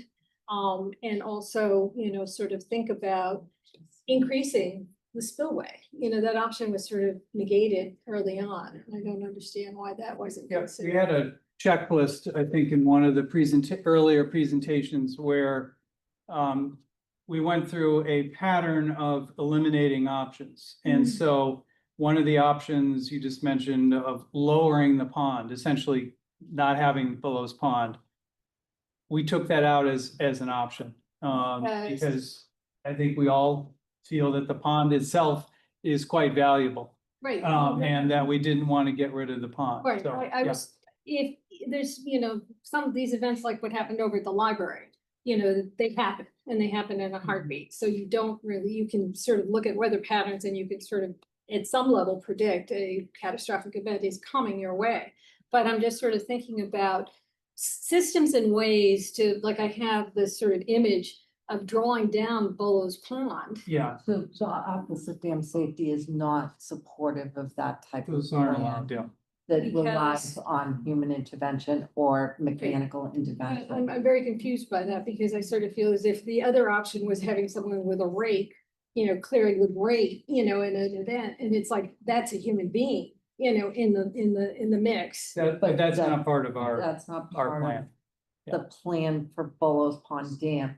Yeah. We do that because it's necessary at several locations in the city. Right. We clear our grade. Right, but if something's catastrophic, there's no human, you have to, if you're gonna intervene, you're gonna do so in the early days. You're not gonna be, or in the early moments, you're not gonna be, you know, at the time of the event, able to do anything. You know, it's gonna happen. So Okay. one of our check on that checklist was, one of the factors was whether it met the state, you know, the state Office of Dam Safety regulations. And so those kind of drawdown options, or I think Councilor Mickley brought up putting large pumps on the top of the dam, things like that. Those are things that just aren't allowed. So they're non-starters in terms of a solution for us. So what we really then focused on were the range of things that met the regulations. And so, you know, we got down to a handful of options at that point. So, Okay, yeah. but Office of Dam Safety was able to support all three of the options. They were saying that We they. do not know that yet. They would have to review all the options. We know that option 3, they've done quite a few, they've supported Okay, quite a but few of when those. he came and spoke. Yeah. The chair, he said that, you know, I'm pretty sure that I got that he was supportive of all three. So I'd have to go back and I'd have to find that in the tape, but I'm almost positive that all three options were on the table. Yeah, with and as Jim said, when we spoke with them, met with them, they have concerns about option 1 in particular, and the safety issues going with that. They're So- enforcing one. That's a real challenge. The Yeah, sheet pile law. yeah. Okay, all right, but that's the part where I sort of feel as if I'm more concerned with, you know, not the overtopping, the actual, you know, when the dam breaks. Yes. And I sort of feel as if we need that sort of perspective, because I'm sort of, you know, that's what we're trying to prevent. So I think option 3 is the only one that prevents it. Option 3 is the only one that allows the water to flow over the top. And it stops any erosion or scour of the downstream slope. Options 1 and 2 both allow it to occur to a point where you intersect either that concrete wall we showed building or the steel sheet pile that we have in option 1. So there's water flows over the top in each of the 3 scenarios. And water either scours till it hits something that stops it, or the third option is those concrete blocks are right on the surface of the downstream slope, so it stops there. Do we lose the back of the dam in options 1 and 2? Yes. Yeah. We do not in option 3. That is correct. That's Yeah. That's a big difference. Question on option three, we wouldn't lose, it would not erode because the concrete blocks are on top of it. Is there a planting on top of that? Yeah, so the topsoil we would plant. So the grass and the topsoil Beneficial. might erode away, but when it gets down to the concrete, it won't. Yes. And there's mesh or something in there too, right? Yeah, they're stealing the steel, holding it all together and anchors it into the ground. So Council Loretta and Kalis, I have you on my list, but other councils want to speak. Yeah, okay. So I think first is Council Oliver and then Council Farrell and then Council Ridley. Put me on a second time. Okay. I had raised my hand again too, sorry. Oh, Just put me on the again, I thought. got it. Yes. Yeah, okay. Council Oliver, She needs to speak. Sure. So a second ago, Commissioner, you just said the option 3 has something, options 1 and 2 didn't, but I couldn't hear what the difference was. So I asked Jim if option 3 retained the back of the dam and the other 2 options meant we lost the back of the dam in an event. And yes, we lose the back of the dam in options 1 and 2 and keep the back of the dam in option 3 if there's an event. Right. Potentially, Okay. So more likely to keep it in option 3. more likely, understand, got it. No guarantees. No guarantees. Sure. All 3 options also allow topping. Overtopping? Oh, sorry, overtopping. Yes. Sorry, right. Forgive me. I'm gonna butcher probably 1 or 2 more of those. Okay. So if that's the case, then there's a checklist somewhere. Right? And I'm just gonna channel something I heard from Councilor Leary a few minutes ago. I've been hearing all kinds of, I don't get it, what's this, what about that? Like, pretty soon, I'm gonna be asked to vote on this as well. So I went back and I looked at a couple of these meeting recordings and I looked through as much of the materials I could find. A backup that has been presented. I think all 3 options kind of have some significant challenges to them. The first being, people in this room who are being asked to vote on it don't get it. So forget anything else for a minute. How do we fix that problem? So at least the people at this table and in the cheap seats back here where I am, I'll be able to look a resident in the face and go, here's why I voted for option 2, 3, whatever. And here's why. Because right now, you're asking me to just take a blind leap of faith. All of them seem to do as much to prevent or not prevent water from overtopping. 2 of them supposedly protect the backside of the dam. I don't know. Only wax the back. I'm sorry, 2 of them, thank you, 2 don't, 1 does. What's the big deal? I don't understand the big difference there. I've heard a few sound bites about it. But this is kind of a big deal. And I think it's important that we all get it right. And somehow we have to come to some kind of conclusion as to how we're gonna make it clear for the city council to pick what we consider to be the best option, and nobody can. That's what I'm seeing. Can I build on Councilor Oliver's statement by saying, do all 3 of them prevent the flooding downstream? None of them do. That's not here.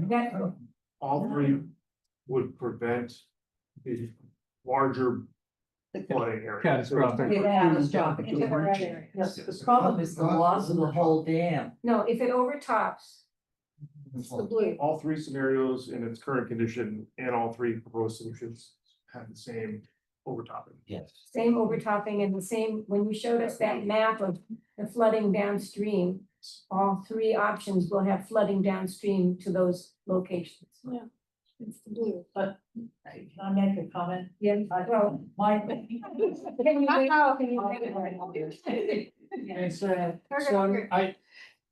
you. So if that happens in all 3 options. Right? No, that's the overtopping. The overtime. Yeah. Oh, yeah, that's. But in the case of overtopping, in any of the 3 options, that happens. Could happen. Is projected to potentially happen. Insert the correct asterisks and double daggers. So then the differences that we're being asked to make a decision on are not the outcome. It's something else. Or some things else. What are they? Is that a simple, like, it seems to me that's give me that list. Yeah, so the options are refined to prevent a catastrophic failure of the dam. And which, instead of it's, I don't know, 400 CFS, it's 1700 CFS. Can I just go insert? Yeah. So would a catastrophic failure be the removal or the loss of the backside of the dam? Correct, the backside of the dam, and like water is coming, Yeah. it breaks open and the dam, all the water comes through. Newton North is, it would be devastation downstream. Okay, And so, wait, but hang on. A minute ago, you just said that in any in either option with the same amount of rainfall, we get that. So it's the same. There is a wider red No. zone, it may be a little challenging to see Yeah. on the screen. you're gonna have a much greater and more intensive outflow of water coming down that brook. Past the homes, over the high school, volume. into Newtonville Center. So with all due respect, Yeah. if that were I asked that question, the same thing happened in all three options, and you said yes. So if that's not yes, it's making it very hard for us to understand. If the answer is not yes, you should say it's not yes. So Council Albright could I just want provide to us. if there's a catastrophic breach, Dexter Road is gone, the bridge is gone, all the underground utilities are gone. Potentially even Walnut Street, that bridge would be gone, so it's not just the flooding, there's a lot of ripple effects that would. But is there a difference in the But- three options? Yeah. There is a difference, the three options Yes. would hold the integrity of the dam, so that is not happening with those three options. But if there's a catastrophic breach of the dam, then yes, there is. Is the chance or risk of a catastrophe, like, you're making me speak your language, and that's gonna be really problematic for the marketing guy in the room. So I'm gonna do my best. But thank you for what you're saying. Do any of these three options reduce the risk of a catastrophic failure Yes. better than the other? Yes, well, we only gave you options that prevent it. So, that's what we refined. So no, So, they're not different? correct. So They're all gonna, A they're all in terms of what they're we all just- designed, they're three different ways Okay, for the city to greatly minimize or prevent the catastrophic failure of this dam. And so there are three very different options, obviously. but all of And so them reduce the thing. we've recommended one of them. I understand the city's recommending one of them.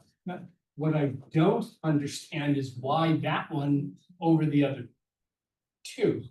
Because what I'm hearing is they all do the same kind of mitigation of the risk of catastrophic failure. They're all, In different ways, yes. right, they get there in different ways. Okay, fair. Make sense? It does, but the recommended option is it's a more simple way to get there, and it's one that we all feel confident that we'll do. It will make the dam stable and safe in a more simple way. And it also retains the back of the dam. Okay. You will lose the back of the If I dam. may, like, I'm That gonna is the parse biggest this out difference. again, and I really do apologize, but. So, I just heard two different things though. Because what you said was, they're all equal, but one's simpler, so if option 3 is simpler. Than the other two, but it still doesn't change the. Probability of outcomes, right? Still true? Am I tracking? I think that I would have to rely on Jim. Yeah, I would say. Well, whoever, okay. So I would say the main difference is, so all of them will still result in the blue zone potentially Okay. here. All right. So none of them change that. If you could go back to the, yeah, the cross section or the overtopping, failure mode. Yeah. This one is good, this one is good. So in option one, we propose to drive a line of steel sheeting here. All of this, that still erosion, that overtopping happens, and we would lose, back to the steel sheeting. Option two is extend up the core wall, so we would lose everything downstream of the core wall. So we would lose a lot of utilities on Dexter Road potentially and things like that. Option three, we're trying to stop that from happening right there on the surface, so this never progresses any further back. But you just said something to my ear that was different again. And you said in one of the options, I believe you said option two, we lose everything, Dexter Road and all the utilities. You lose back to the core wall, and then it's designed to not let it go in further, and you hopefully wouldn't lose the rest of the pool. So we're trying to retain all of this water that's in the pool and not let that go downstream. So we do allow erosion back to that core wall in that scenario, but it's designed to hold the pool back. Also, this cross section is reversed from the other. one. Yes. I'm like, I'm a planner, and it just was all consistent, just north, Yes. Was hard, initially I was reading it wrong, yeah, the way It's the opposite of the other ones, yeah. Which side is the pond, and which side is the, All right, so there, I'll leave it at like. yeah, Shirley. Okay. That conversation, it helped us to understand a little bit more about the differences between the three options. So not only is option three simpler, but more, and what you've been saying, now I understand what you mean by the backside of this. Yeah. Of the That saves the the whole backside of the dam. That's the. Because I think we're gonna give them messaging. Okay, I'll come back to you. I think Council Farrell was next. Thank you, Chair, and I don't know really how to do this anymore, but it seems to me that all three options basically suggest that there is an acceptable level of destruction downstream that we can't do anything about. That you all agree that there will be an overtopping. No matter what you put in this dam, there's gonna be an overtopping, and there is an acceptable level of destruction. Loss of life and property. Can you tell us the difference between this acceptable level of destruction and loss of life versus losing the whole dam? Has anyone looked at what the level of destruction would be and what the cost would be? Because it seems to me at some point we're talking money here.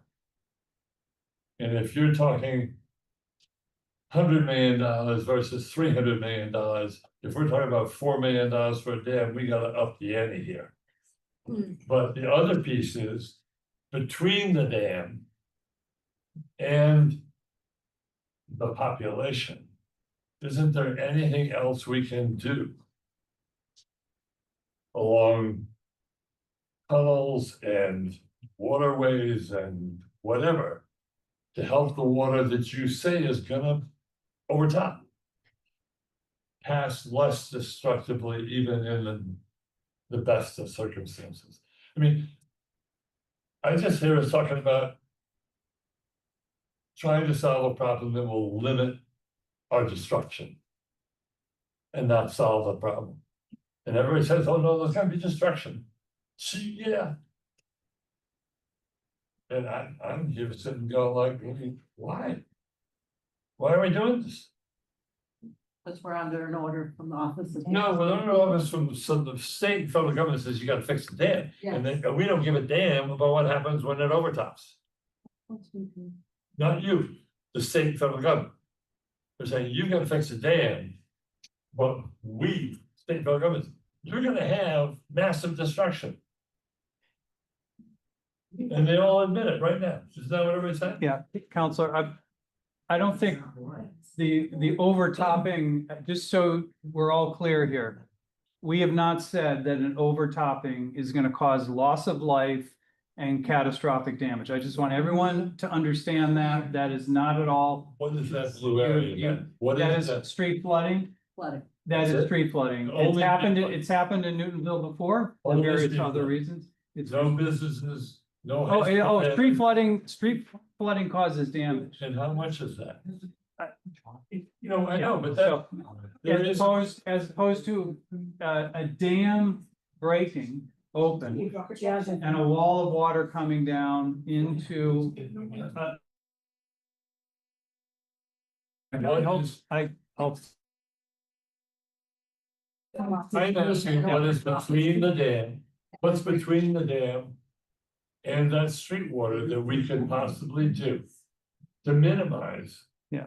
That damage. The only thing to stop an overtopping event No, is to create a much larger dam. Everybody's saying over top, there's nothing else there Correct. that could be done.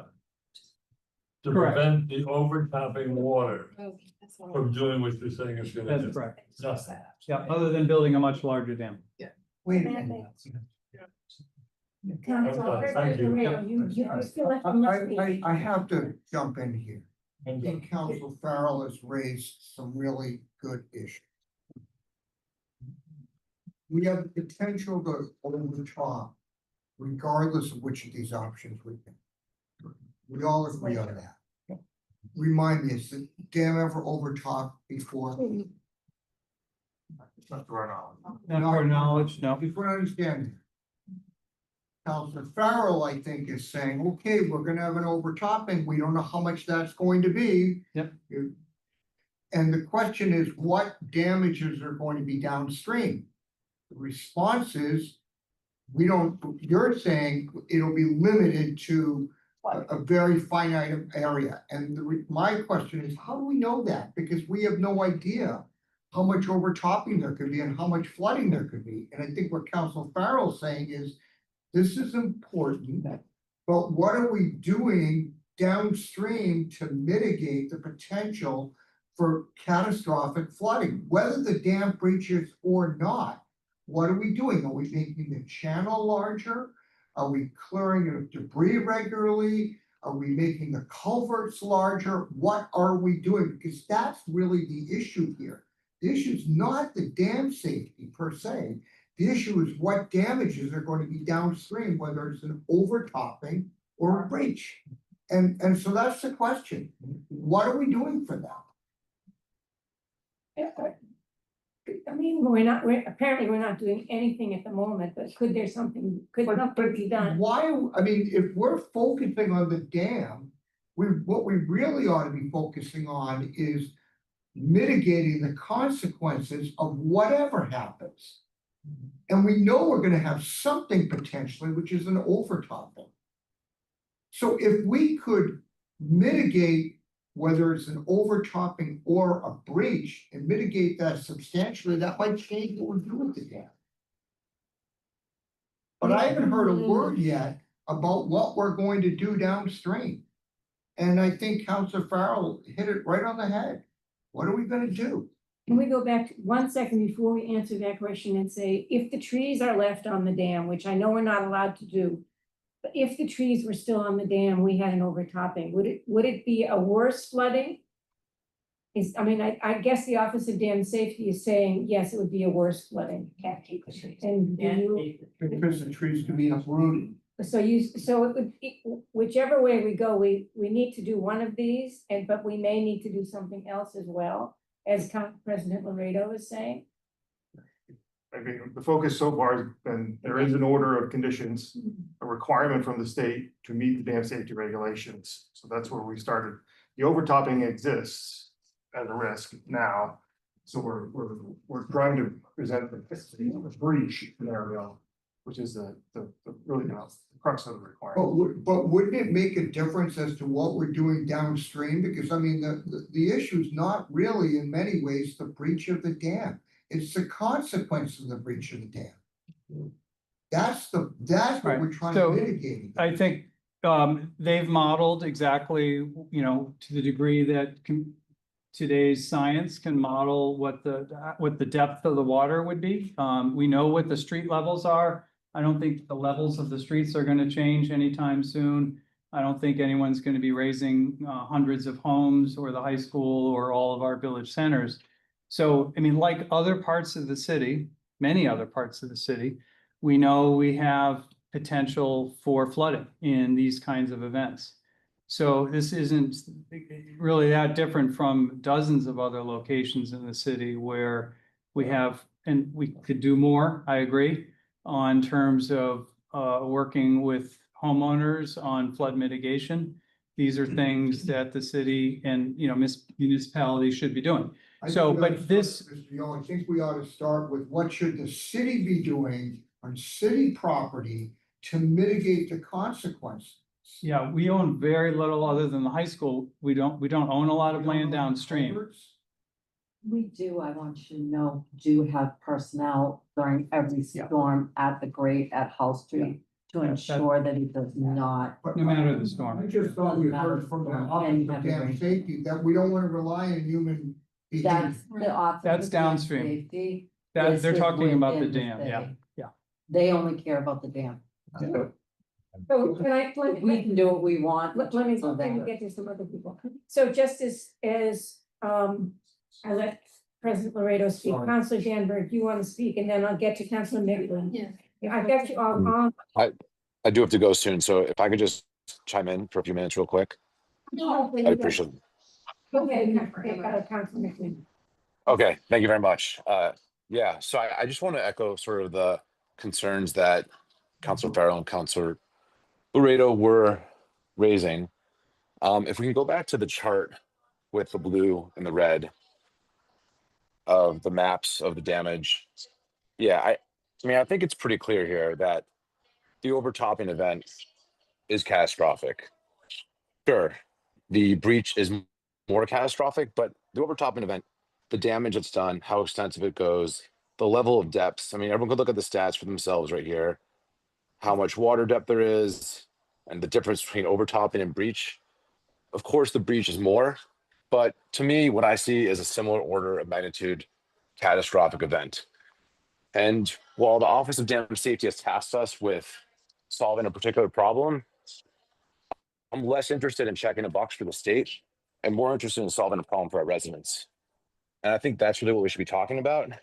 And then coming back to the Office of Dam Safety with this broader concern about the danger that our residents are under and proposing solutions that can address it. Because in all three solutions, if we had to have a catastrophic flood, there's still going to be a catastrophic event for our residents, and we'll have failed them. If we, sort of check the box for the state, but there still is sort of blue damage that we see here, we'll have failed our residents. And I know there's some ideas that the Office of Dam Safety says are not acceptable, having pumps, other things like that. But I think we need to come back to them and suggest some of those ideas. And at the end of the day, I think any solution is going to have to actually mitigate the damage done from the overtopping event. And if we don't solve this problem as part of this project, then to me, this project isn't really fulfilling our duty to protect residents. So my view is that we really need to have a broader conversation with the Office of Dam Safety about not just this particular box they're trying to get us to check, but the broader problem that overtopping presents with or without a breach. And I just wanted to raise that possibility of whether we can go back to the Office of Dam Safety and have that conversation. I don't think that's a conversation for the Office of Dam Safety. I think that's a conversation for us in Newton to have that as a separate docket item. Yeah. Oh, I guess the reason why I am trying to include it in the conversation with the Office of Dam Safety is because this whole project is driven by this order. And this order looks at one narrow part of the dam risk. And I think to actually solve the broader problem, we should look at this order in the context of the broader risk and work with the Office of Dam Safety to solve that broader solution rather than just check this particular box that they saw as an issue 7 years ago. I have a feeling they're gonna say, that's your problem, Newton. Go solve your problem. You need to solve your dam. Well, they They might, but in my experience, even over the past few years, for example, there was, an element with VCOD on what could count as the bottom floor, residential, commercial, that sort of thing. And the state made some adjustments when cities pushed back. I think it was Brookline that pushed back on that one. So I just think that I understand we're under an order here, but there's a bigger issue of actually just the catastrophe that happens with an overtopping event. One potential solution is to have pumps. I know that the Office of Dam Safety says it's not acceptable, but maybe we talk about a way that makes it acceptable and work with them to basically get through this order and, more importantly, to protect our residents. Thank you, Councilman Nicholas. If Go I ahead. wanna- Just something on the map, I mean, the blue zone, and if you can see, there is a difference in the flood levels, so the barrier, the limits obviously are spelled out really Just to clearly. read that slide. I realize that the red should have been a little darker than.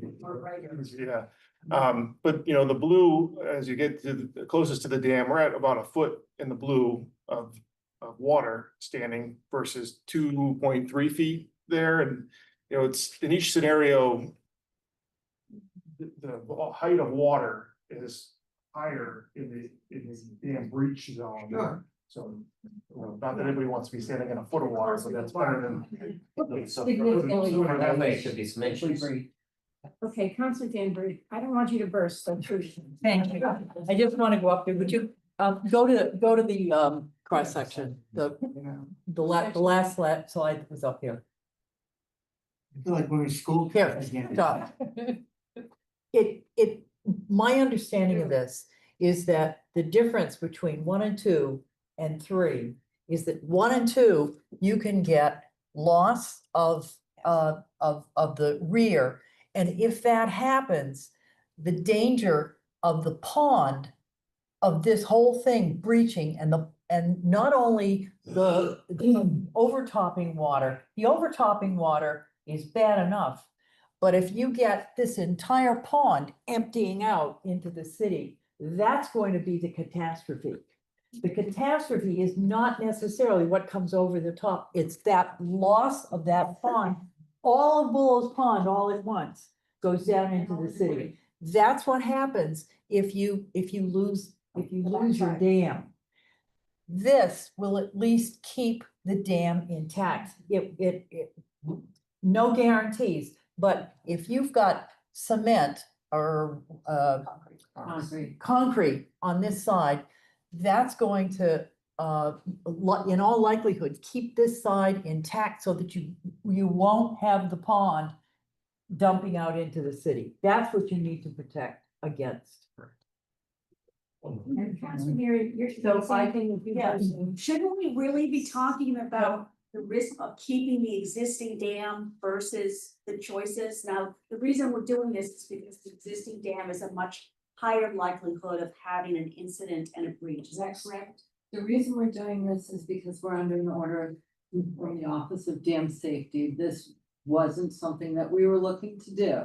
Let me make that clear. We have to address the order.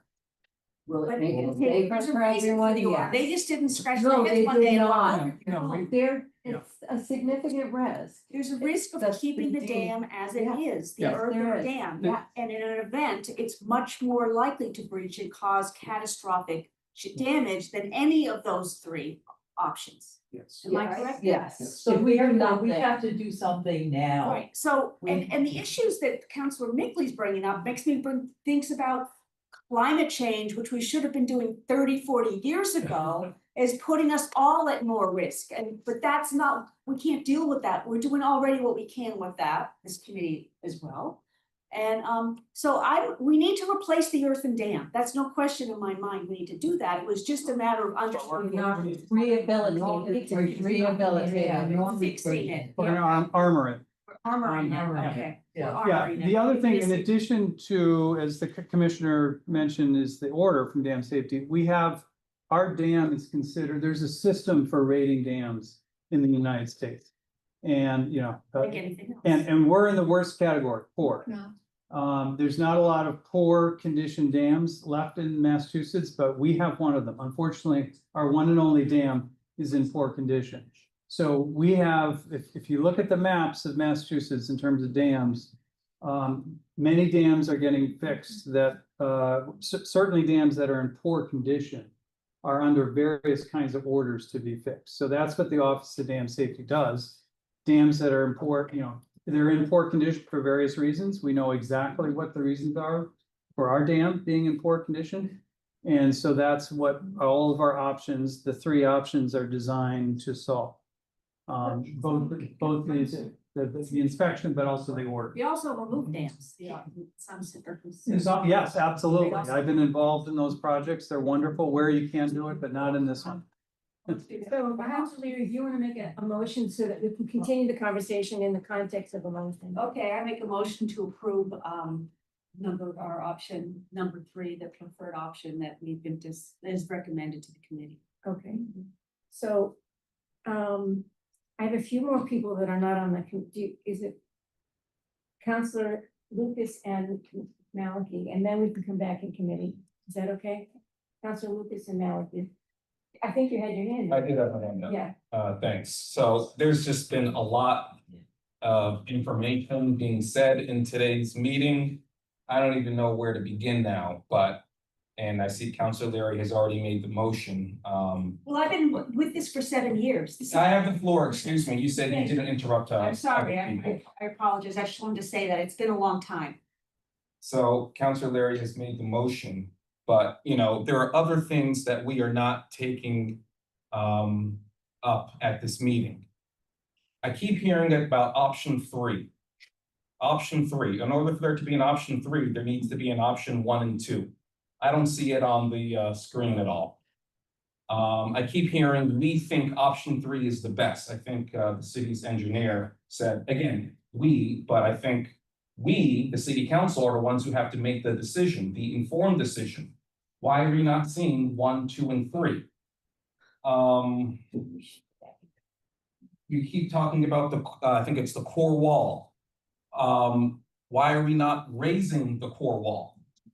Why are we not coming up with a better plan to make sure that, the map's gone away. Okay, all right, sorry. When the map comes back, when you have that blue and the red, why are we not coming up with a plan that prevents that entirely? We need a better plan to prevent this flood map down in Newtonville. There are other forms of technology that we can do to prevent the flooding, which have not been talked about. Again, raising the core wall, strengthening the core wall by raising it. Weird technology, sensor activated, automated sensory outflow mechanisms that lower the pond in the event of a storm. These are things that we should be talking about and coming up with a better plan, not the cheapest plan that is in front of us. So I am very disappointed if this committee moves this forward. But yeah, this is not a good plan for Newtonville. I'll leave it at that for now. Thank you, Chair. Yeah, so, I was gonna say Councilor Pennell, okay, Committee Clerk Pennell. Just, I went back to an older. Motion. Is that a motion? Motion. Went back to earlier, I mean, we discussed these options many times. This was a report from the last meeting, is that right? Which meeting did you Options 1 take? or 2. We did. Vision board meeting, it was a memo that was, Yeah, so, I mean, we had lots of charts, and this was the memo that described options 1 and 2, and thank you for bringing it back to us. If you want to have it look at it while I call on Council Maloney. from the report from up here. Yes, from the fourth meeting. Fourth meeting. Council Maloney. Yeah, thank you. So I think Councilors Moreno and Carol and Lucas and Oliver covered a lot of my points. I was wondering why it took so long to get to the issue of the blue area. To me, it seems like if we spend, you're talking 1.5 million for the cheapest check the box thing to satisfy ODS, and we neglect to address the downstream inundation area, we're really failing the residents of Newtonville. To me, it seems like we ought to go back to looking at and there are other measures that could be done to, if not eliminate the blue area, at least reduce it, make it less deep, less widespread. We haven't really considered, despite, I keep bringing it up, changing the weir so that we increase the flow through capacity. Whether it's beginning of a storm or a day ahead when we think we're gonna get a really big storm, or, when we're 3 inches into what might be an 8-inch storm or whatever, to kind of spread out the water in time rather than waiting for it to all pile up and then overtop. We may need to widen the opening under Dexter Road, may need to fix the opening into the culvert at Hull Street. We should probably be using any space we have at Newton North to do what we're doing at Albemarle and McGrath Field, putting storage systems underneath the field, underneath the tennis courts. Too bad we already solar up in the parking lot, well, I can't dig those up, but increasing the storage capacity, so before it hits the high school, before it hits Cabot Street and Harvard Street and everywhere else, try to contain more of that water. I think we've got, and I've got, I forget where I got this from, but the core wall in the stem kind of looks more substantial than it was shown up there. We've gotten 100 years out of it. It's not leaking. We don't know how structural it is. I think it was, it might have been Councillor Mickley who made a really good point about the sort of the cost of the damages downstream, in terms of whatever risk there is to people, a foot of water can sweep away a kid. Yeah, we saw the cars get damaged in the parking lot flooding. There's going to be costs at the both options. Overtopping option seems to close down the Mass Pike. There's a lot of impacts to just the overtopping, so we ought to be doing. And when you look at the cost difference, that versus reach, what is I think Councilor Mickley asked, what is the cost difference? And that might look putting 8 million to build a real structural core wall into perspective. We've gotten 100 years out of the core wall we've got. It seems to be, it worked for the purpose it was designed for. We should be kind of doing the long-term thinking and putting in the project that we need to do now for the long term while we're spending money, and not, don't let down the people in Newtonville, don't let down the future residents of Newton who might have to come back and fix a less, lasting solution. Thank you, Councilor Melody. I feel like there's another docket item coming down the pike about what happens if there's flooding and mitigation for that. So can we come back into committee now and I was serious, I do have. okay, go ahead. Sorry. So I do want to understand. I thought somebody was gonna follow up on this, nobody did, that's okay. What does simpler mean? The options 1 and 2 have more unknowns, things that we don't know that are underneath the surface of Dexter Road that would need to be explored to understand what the scope of options 1 and 2 would be. And with option 3, because it's a surface treatment, we have more information to be confident that that would be an adequate solution. So then. All right, so and correct me if I butcher this too. We don't know if options 1 and 2 are the same as option 3. Based on what you just said. Because we don't know. I heard that the concrete wall, we know or reasonably understand that it's not whatever Doing the job it's meant to do. The leaking is okay. It's not at a problematic level. Is that a fair way to say it for now? But it's not leaking. Yeah, there's no sign, Seeping. There was a word of seeping. That's the word please don't get offended at me. I'm trying No, to, I'm not, I'm just well, your face trying does to different. figure out what you're asking. Yeah, please stop interrupting me. That's the easiest way for me to get through. So sorry. So then if we don't, so if one of them is simpler, because, but it's. I don't see how simpler is the right word anymore, because what you're saying is. We put stuff on top of the ground, we know it's on top of the ground, but we don't actually know if the other two options are gonna provide a better solution. Because we don't know what's under the ground yet. But No, we can look. I think that chart, can you go back? The chart that shows the back of the dam. That's why the option 3 is not just simpler, but it's a better solution because we don't lose. No, they Yeah, said they I were know, not what better. you just said, we don't lose the back of the dam. Do I have that correct? That's why I believe it's a better solution. I think there's less risk and uncertainty. I think it stops the erosion happening right away as opposed to letting a large chunk of that embankment road, which is what we would have in options 1 and 2. I think this chart tells us, that's important that people understand that chart right there. Which is actually the problem because I don't. I'm sorry, and no offense to anyone on this committee. When it goes. No to offense to council. anyone on this committee, but I don't think you're ready to vote this out yet. No, I think we're. Because if you put this out on the full city council floor, these questions are gonna come up on the Yes, council. you're right, floor. you're right, you're right. I And think that's you're where you right. wanna deal with that.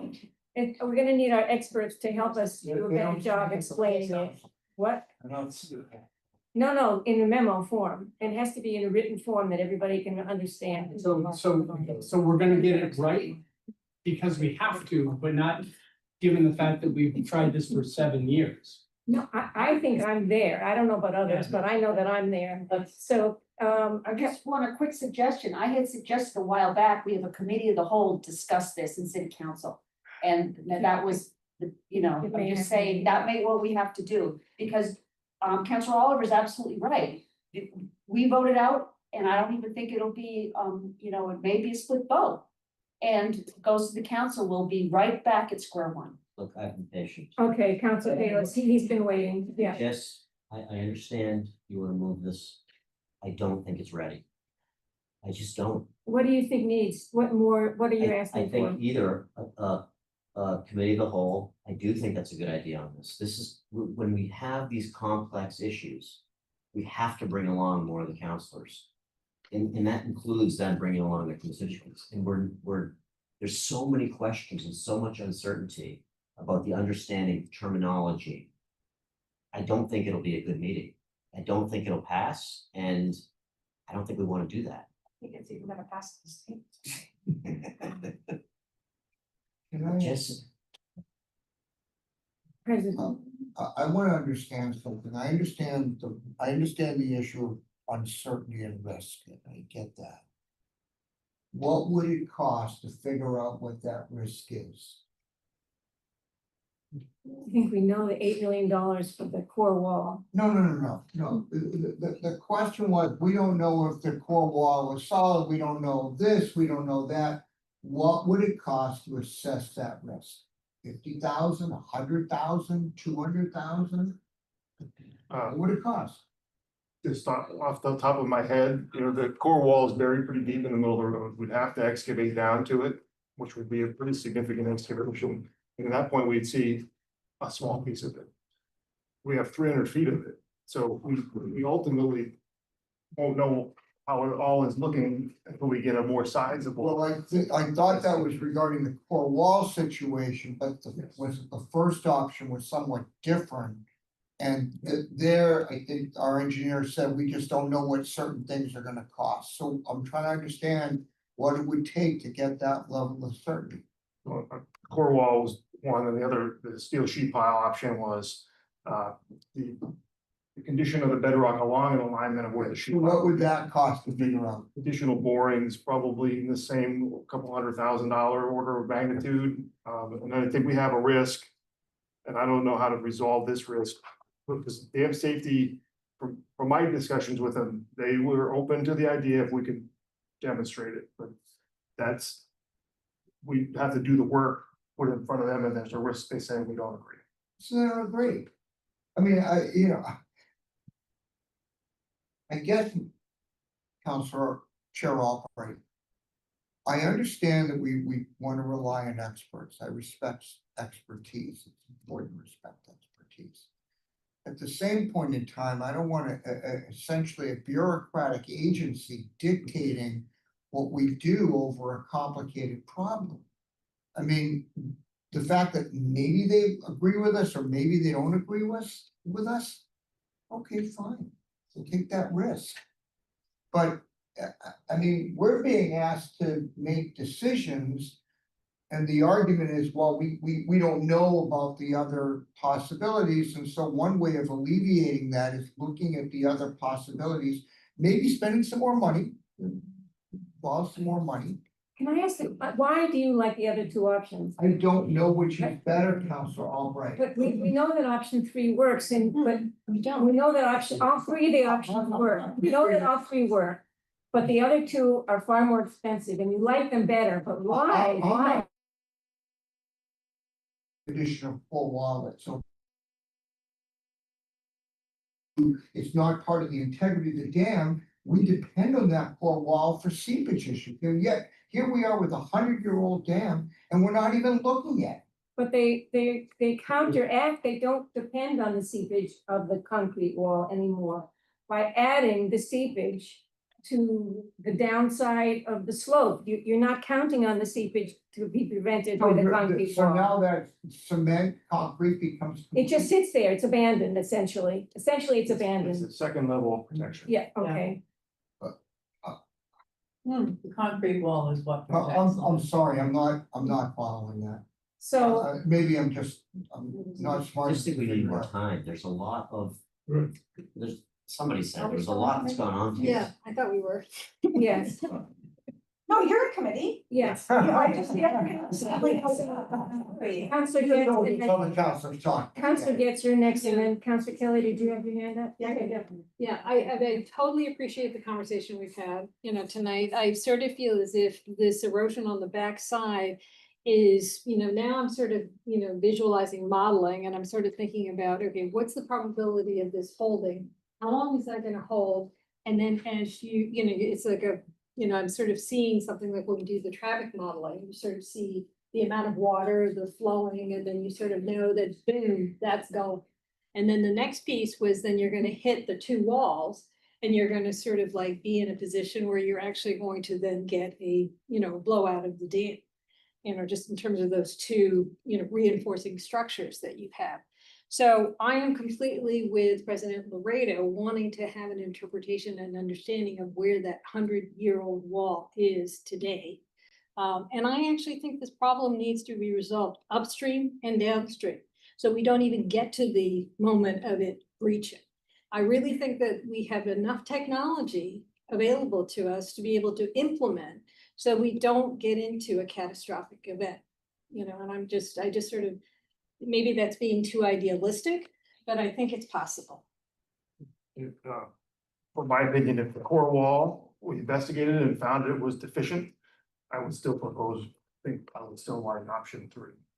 If we found it was completely structurally intact and looked great, I would still recommend option 3. I think it's. Okay, but is there not water flow modeling to get to the place where that sort of implementation would be washed away?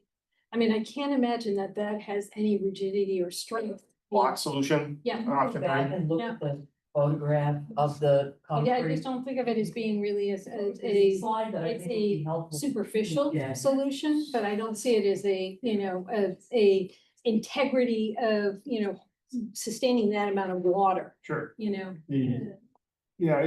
It's designed to resist the velocities of the water flowing down the slope of it. right. It's not like it's a plunge. So, There's going to be a point where it will not sustain. It'll raise, and then, so I'm just sort of thinking upstream and downstream, we really need to do quite a bit more mitigation. Do you want a different slide? And then I'm gonna call, which slide do you want? So that I'd Lisa like can to see find the it. slide that shows keep going.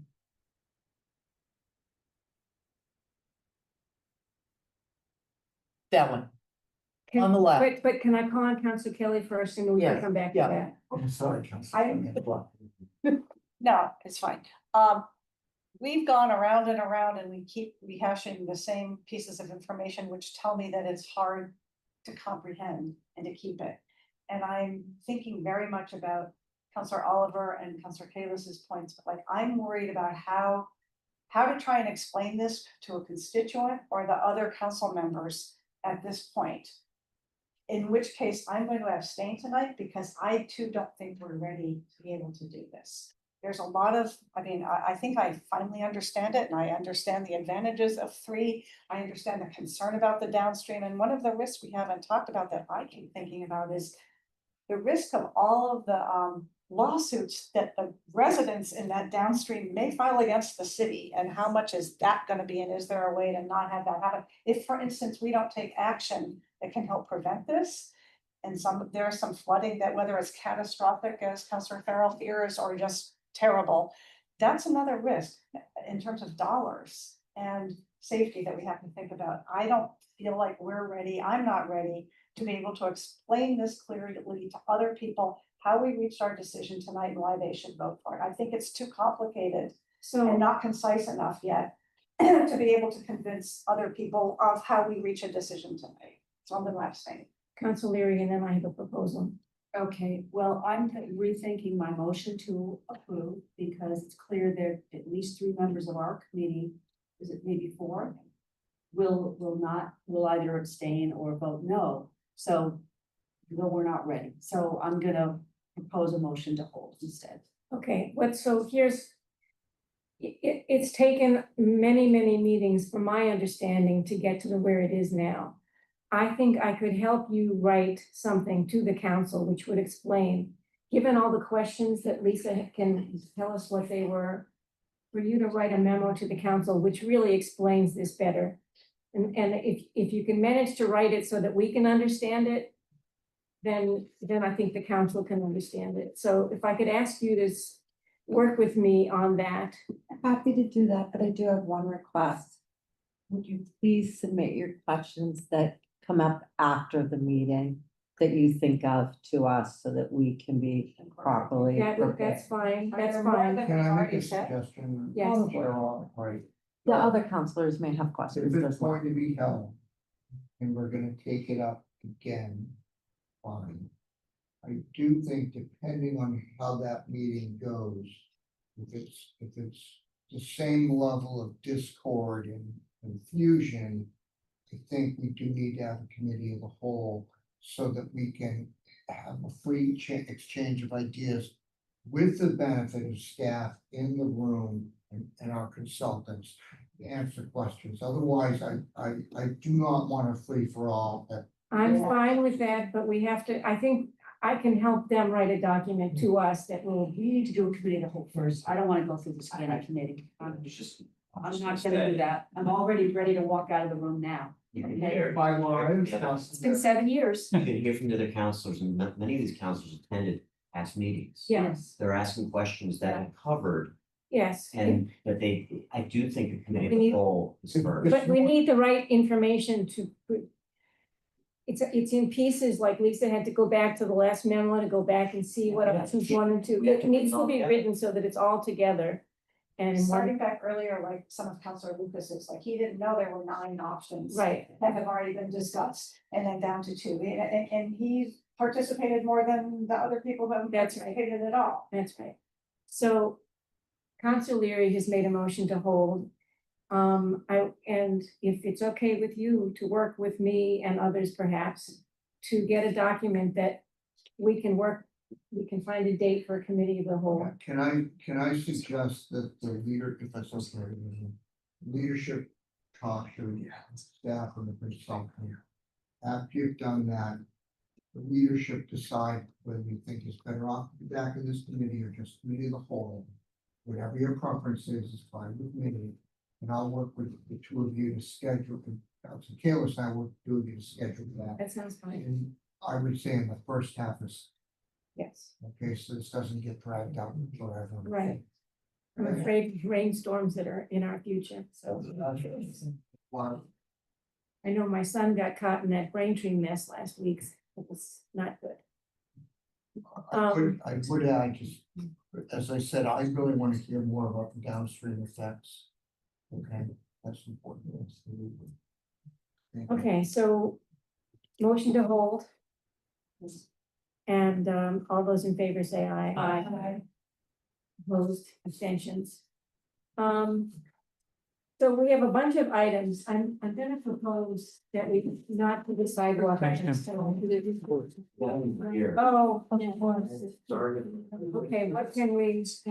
Can we postpone? Thank you, Sean. Yeah.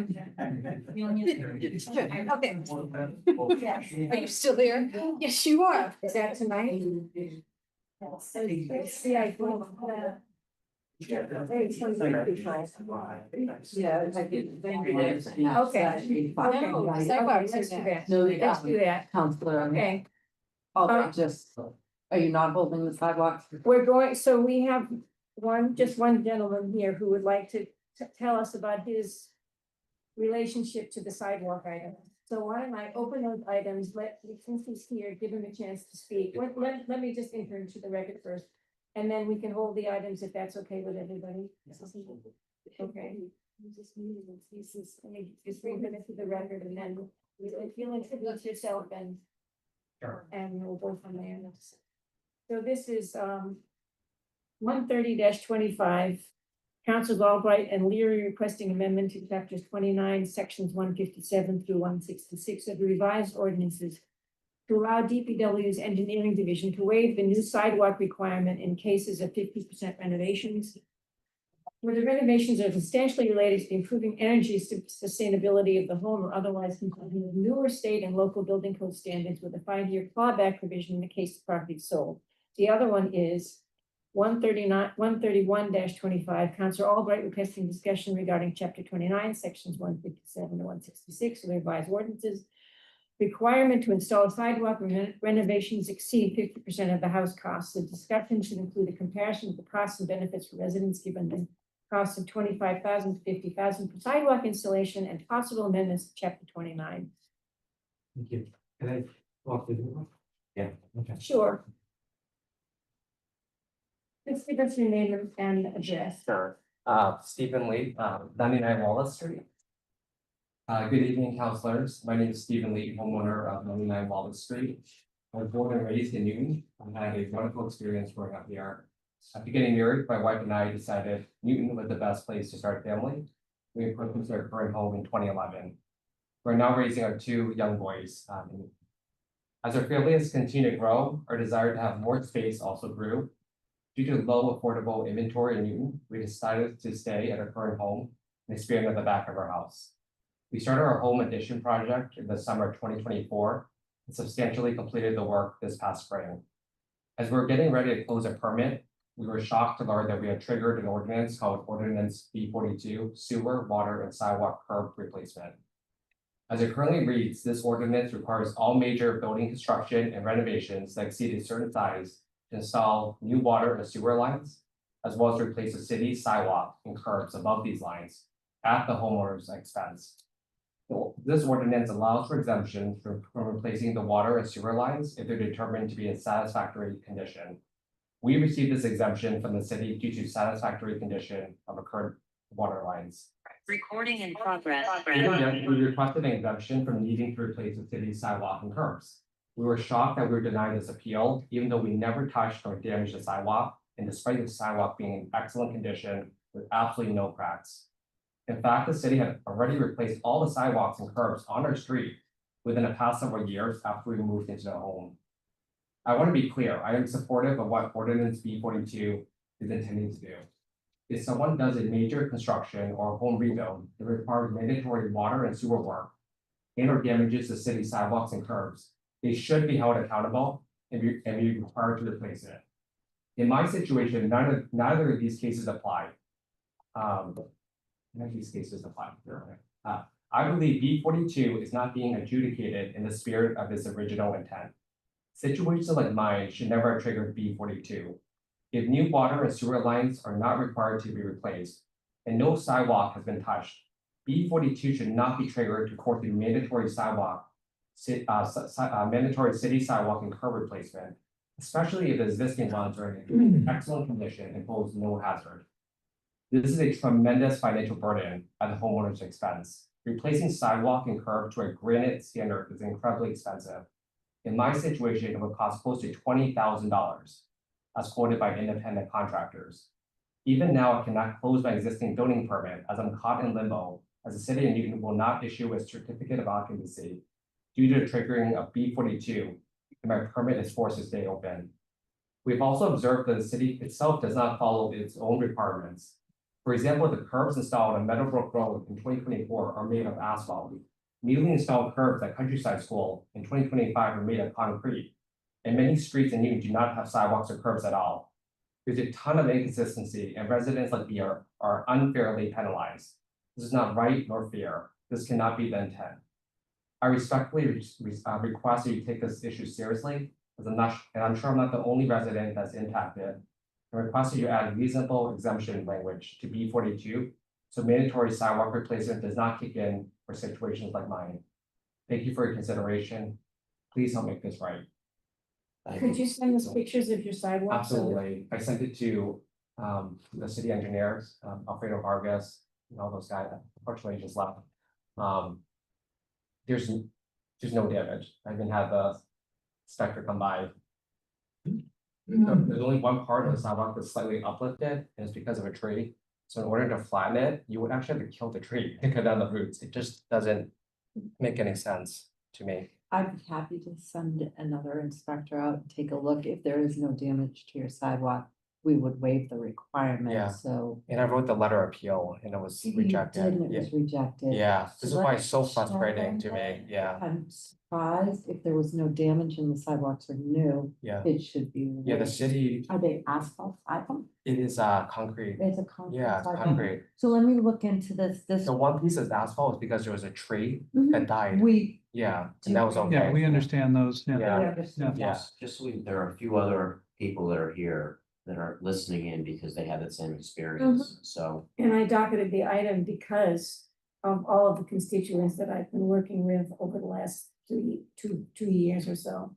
But either way, if we could hold it and then come back to Yes, this, that would and be. it'd be great. Appreciate it. Yeah. I think if we can try to alleviate Yes, the please. So much appreciate it. That's, yeah. all the items, Like Tom. Yeah. then Not like Larry. figure out what language we might put in that allows for Yeah. a level of discretion that's fair Yeah, and definable. yeah. This is easy for the department to manage. Also, I think it has to do with when in the process people find out that they're responsible. Sure. They tend to find out at the end after they spent all their money. And it needs to be part of the upfront costs. Don't disagree with that at all. And let me be clear, Alfredo was very reasonable, but he was interpreting the statute or the ordinance in his own way, and he's like, this is how I interpret it, so this is how I'm gonna enforce it. And there has to be some leeway there. I mean, I understand his intent, but That's the gentleman's point. Yes. I also think that there's a difference between a developer that comes in and tears a house down and doubles the size of it, as opposed to a homeowner who Yes. wants to I'm just trying to stay in. bump out their home so that they can. All the live people in that it. I've dealt with have all been homeowners, not developers. Because the developers are probably just gonna do it as a matter of plan. Yeah, but I have a process question though, for like, hold it, do we want to hear, because it's a public hearing from the people? So Or that one person who Mr. said- Oh gosh, Kansai, is that how you say your name? That's all? Kansal, it's hard to read it from back here. Did you want to speak on this matter as well? you're muted. Lisa's working on it. She's unmuting you. I think. Oh, great. Yeah, I was wondering why I couldn't unmute myself.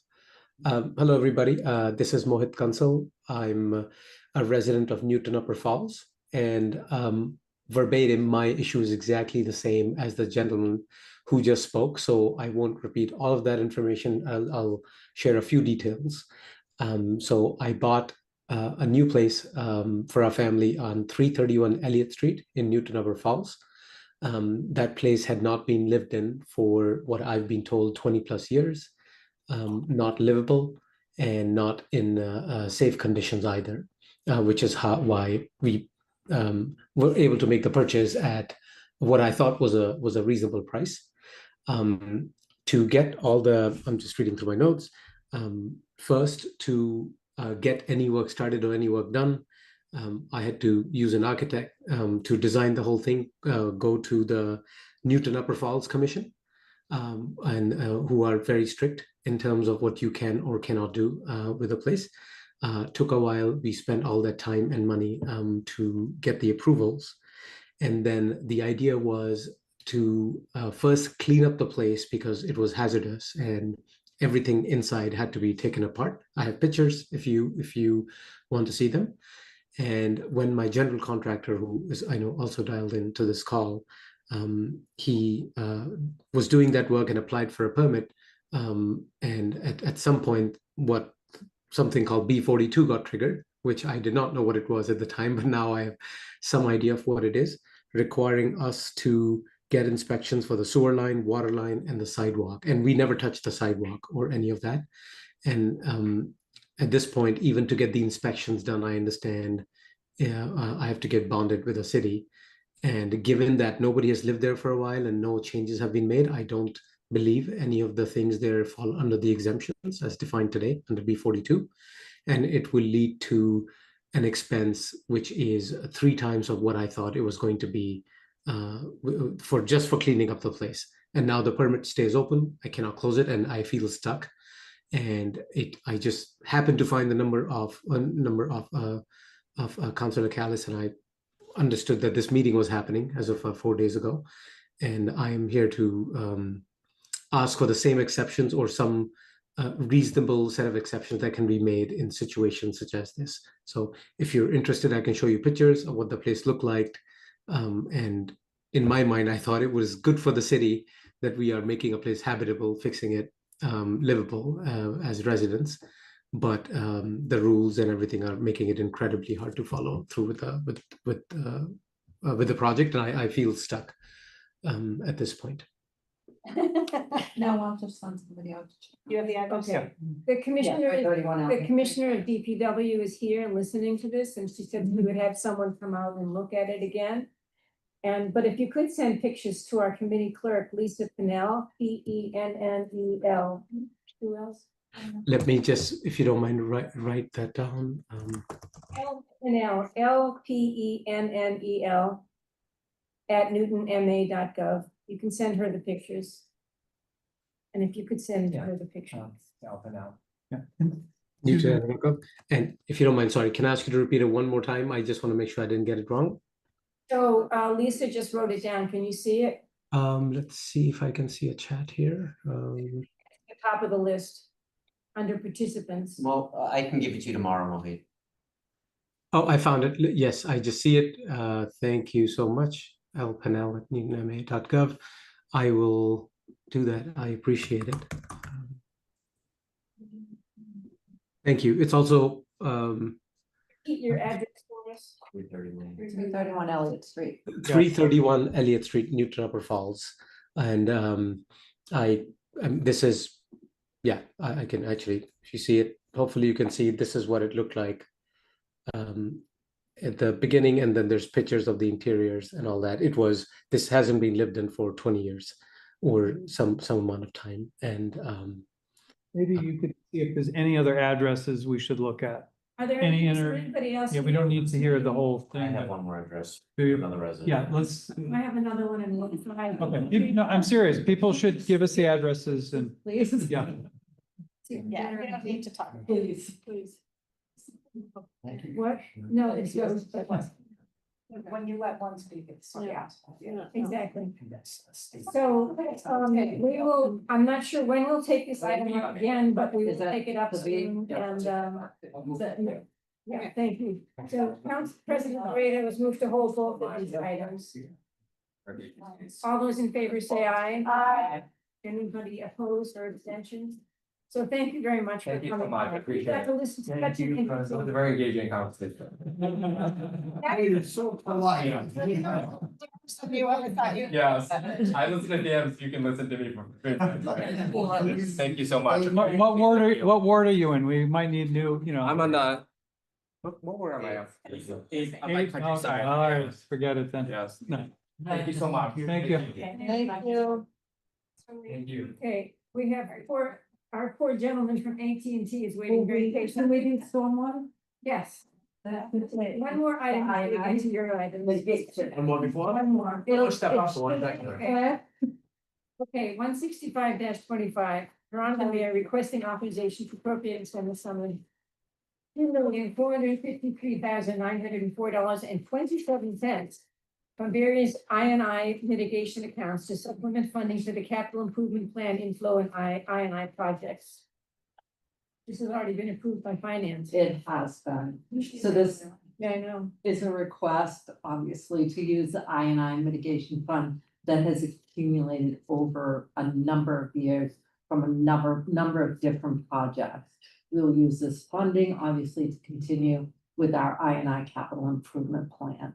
I don't know if you got my message, but I asked you to tell us, do these I&I mitigation funds relate at all to the places where the money's gonna be spent? They do. Understand that this I&I mitigation is never, we're always going to be doing some type of I&I. So we will be using this funding throughout the process. No, I'm just curious because I wondered about that very specifically, whether or not, in terms of like you go down the CIP and then you sort of localize those dollars to the specificity of where the funding came from, right? So that there's that dovetailing. Okay. So the costs are going to obviously reduce as we complete each area. We will be going back around to each of those areas for maintenance. So we'll be using What troubled me funds. was that some of this mitigation money might be there, that area might be fixed 10 years down the road and you're spending it now. So that it just felt weird to me. Well, that it's not, that you're not spending the money to the places that are where the money. We are in area 9 currently, so we have done areas 1 through 8 already. So we've spent significant dollars, city dollars there that we could have used the mitigation funding for. So is this all from areas 1 through 8 or 9? Pretty much, yes. Yeah, okay, well, that That's a makes good me feel amount. better. We will hold, we're going right into area 10 once we can, there are only 11 areas. So we can hold the funding. if It's there- it's one city program. And each of these areas cover, it's not just a small discrete area. Some of these are big, long areas that cross the city. So, we look at this as one city program to fix I&I and to help deal with our I&I, and it's been very successful. And these funds obviously, are required and come through into these accounts. And so we're sort of rolling these ones up. Now we have a project we need to spend money on. And so now is the time to use these funds to get this next project, this next area done. If I mean, I think what you're saying is Yeah. unlike a mitigation money that a trio might Yeah. give for street lights. Exactly. At the corner of Walnut and Washington, this is seen as part of a citywide That's right. project that ultimately benefits all residents. And we're trying to do it in a systematic manner. Is that? kind of it? Yes, there's no specificity in the condition that you need to use it in a specific area. Unlike mitigation funds, which are Yes. treated differently. And this is the intended purpose of it. It is the intended purpose. It is specific for Okay. I&I mitigation. So Council Denver I is move for to approval. Aye. You wanna go? You're really funny. All those in favor say aye. Aye. Aye. Fruit. Did you any Anybody opposed, anybody abstaining? No, okay. doing?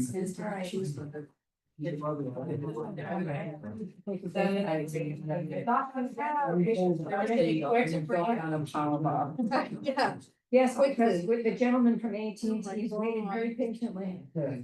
I hate to be the guy separating dinner from. He'll survive. Okay, let me read, These are all what we can. should I read them all into the record at once or Yeah. one at a time? You do either or, typically you read them all and then, because there's a lot of similarity. Yes, that's what I thought, okay. So 194-25, new singular wireless petition for wireless granted location on Delmore Road. I just want to. 195-25, new singular wireless petition for wireless granted location on Wall Street. 196-25, singular wireless petition for wireless granted location on Boylston Street. And 197-25, new singular wireless petition for wireless granted location on Hannah Street. Okay, they're all opened up. Thank you. I hope you enjoyed the conversation. About dams, sidewalks, But as I told the counselor, good government's hard, and thank God somebody does it, because I don't know. Most normal people say. I love engineering, it was great. I don't understand it, but I am, my name's Ed Harry. What we have, I just want to let you know, Associate City Engineer John Daglian is also here. excellent, and he can comment on his memos. that he did. Yes. Yeah, thank you, Mr. Daglian. So I did see, so I'm here on behalf of AT&T, I'm an attorney of Brown Rudnick. I did see that Mike Jimo, my colleague for the competitor, the other people, was here recently before the committee.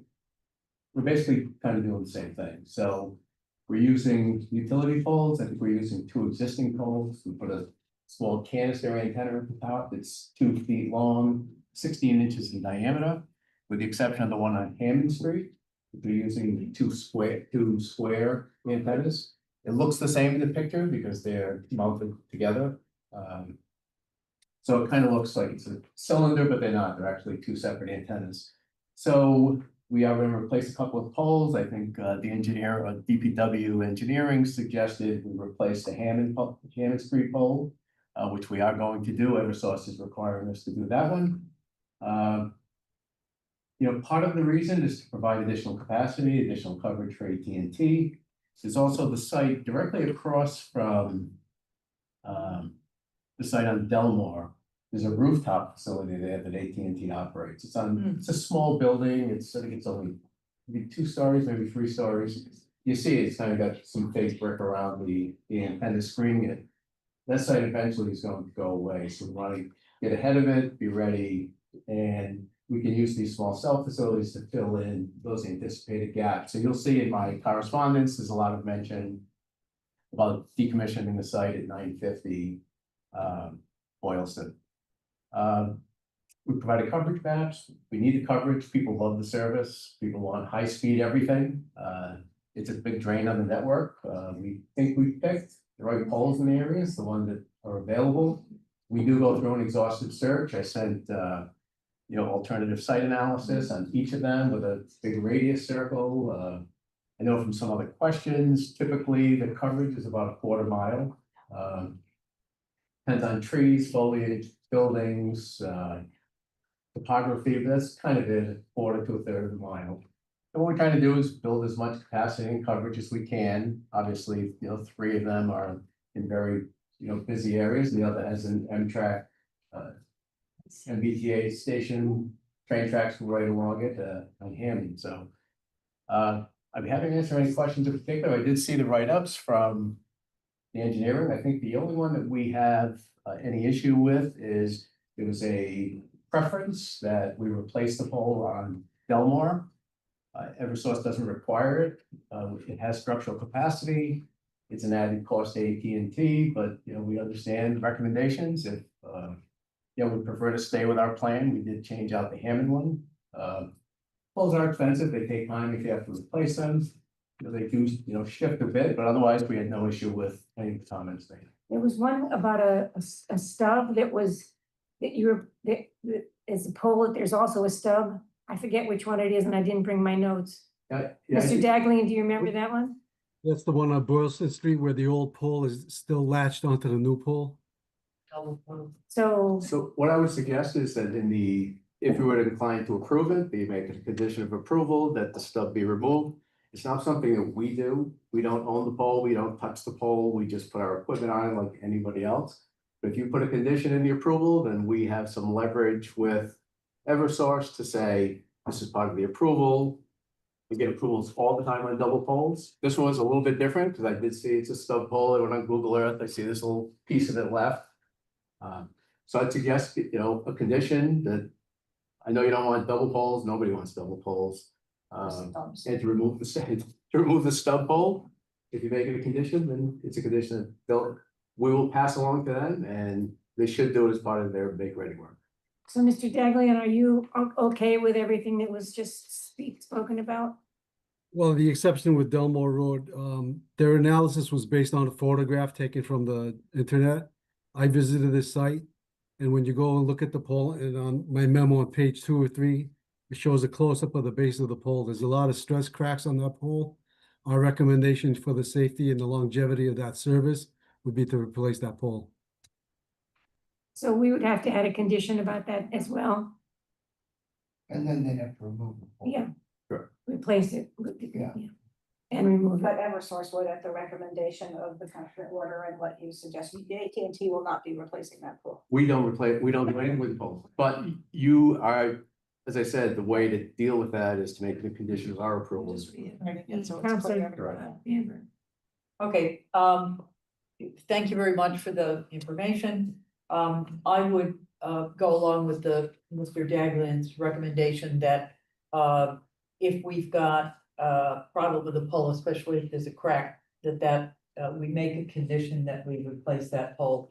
On the double pole stub, I think that one needs to be replaced too. We've been working for years on trying to get Councilor President Laredo has, since I've known you, has been working on. Before him. Yes, and You were the initial maven. Right. This is gonna be on the committee, the double pole that we have. yeah.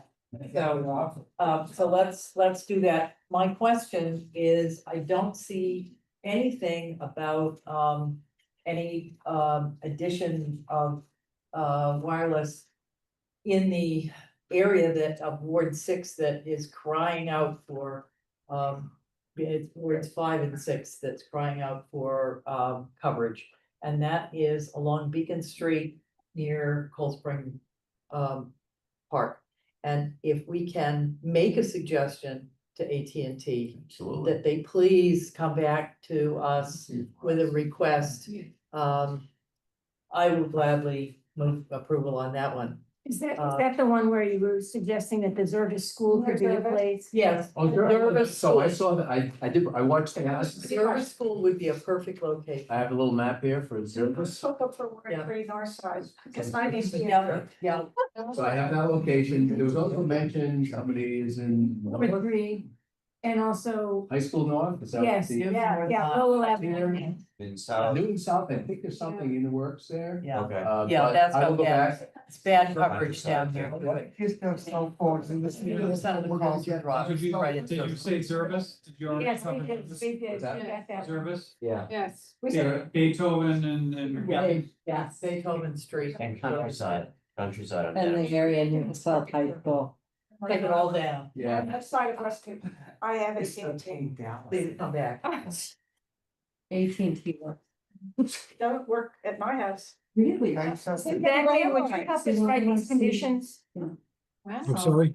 Help Lisa write these conditions? Yes, absolutely. Thank you. So Can I I, just ask a quick question, if you don't mind? Go ahead. So, this is fine. Is there, I mean, we're putting a lot of stuff on our poles.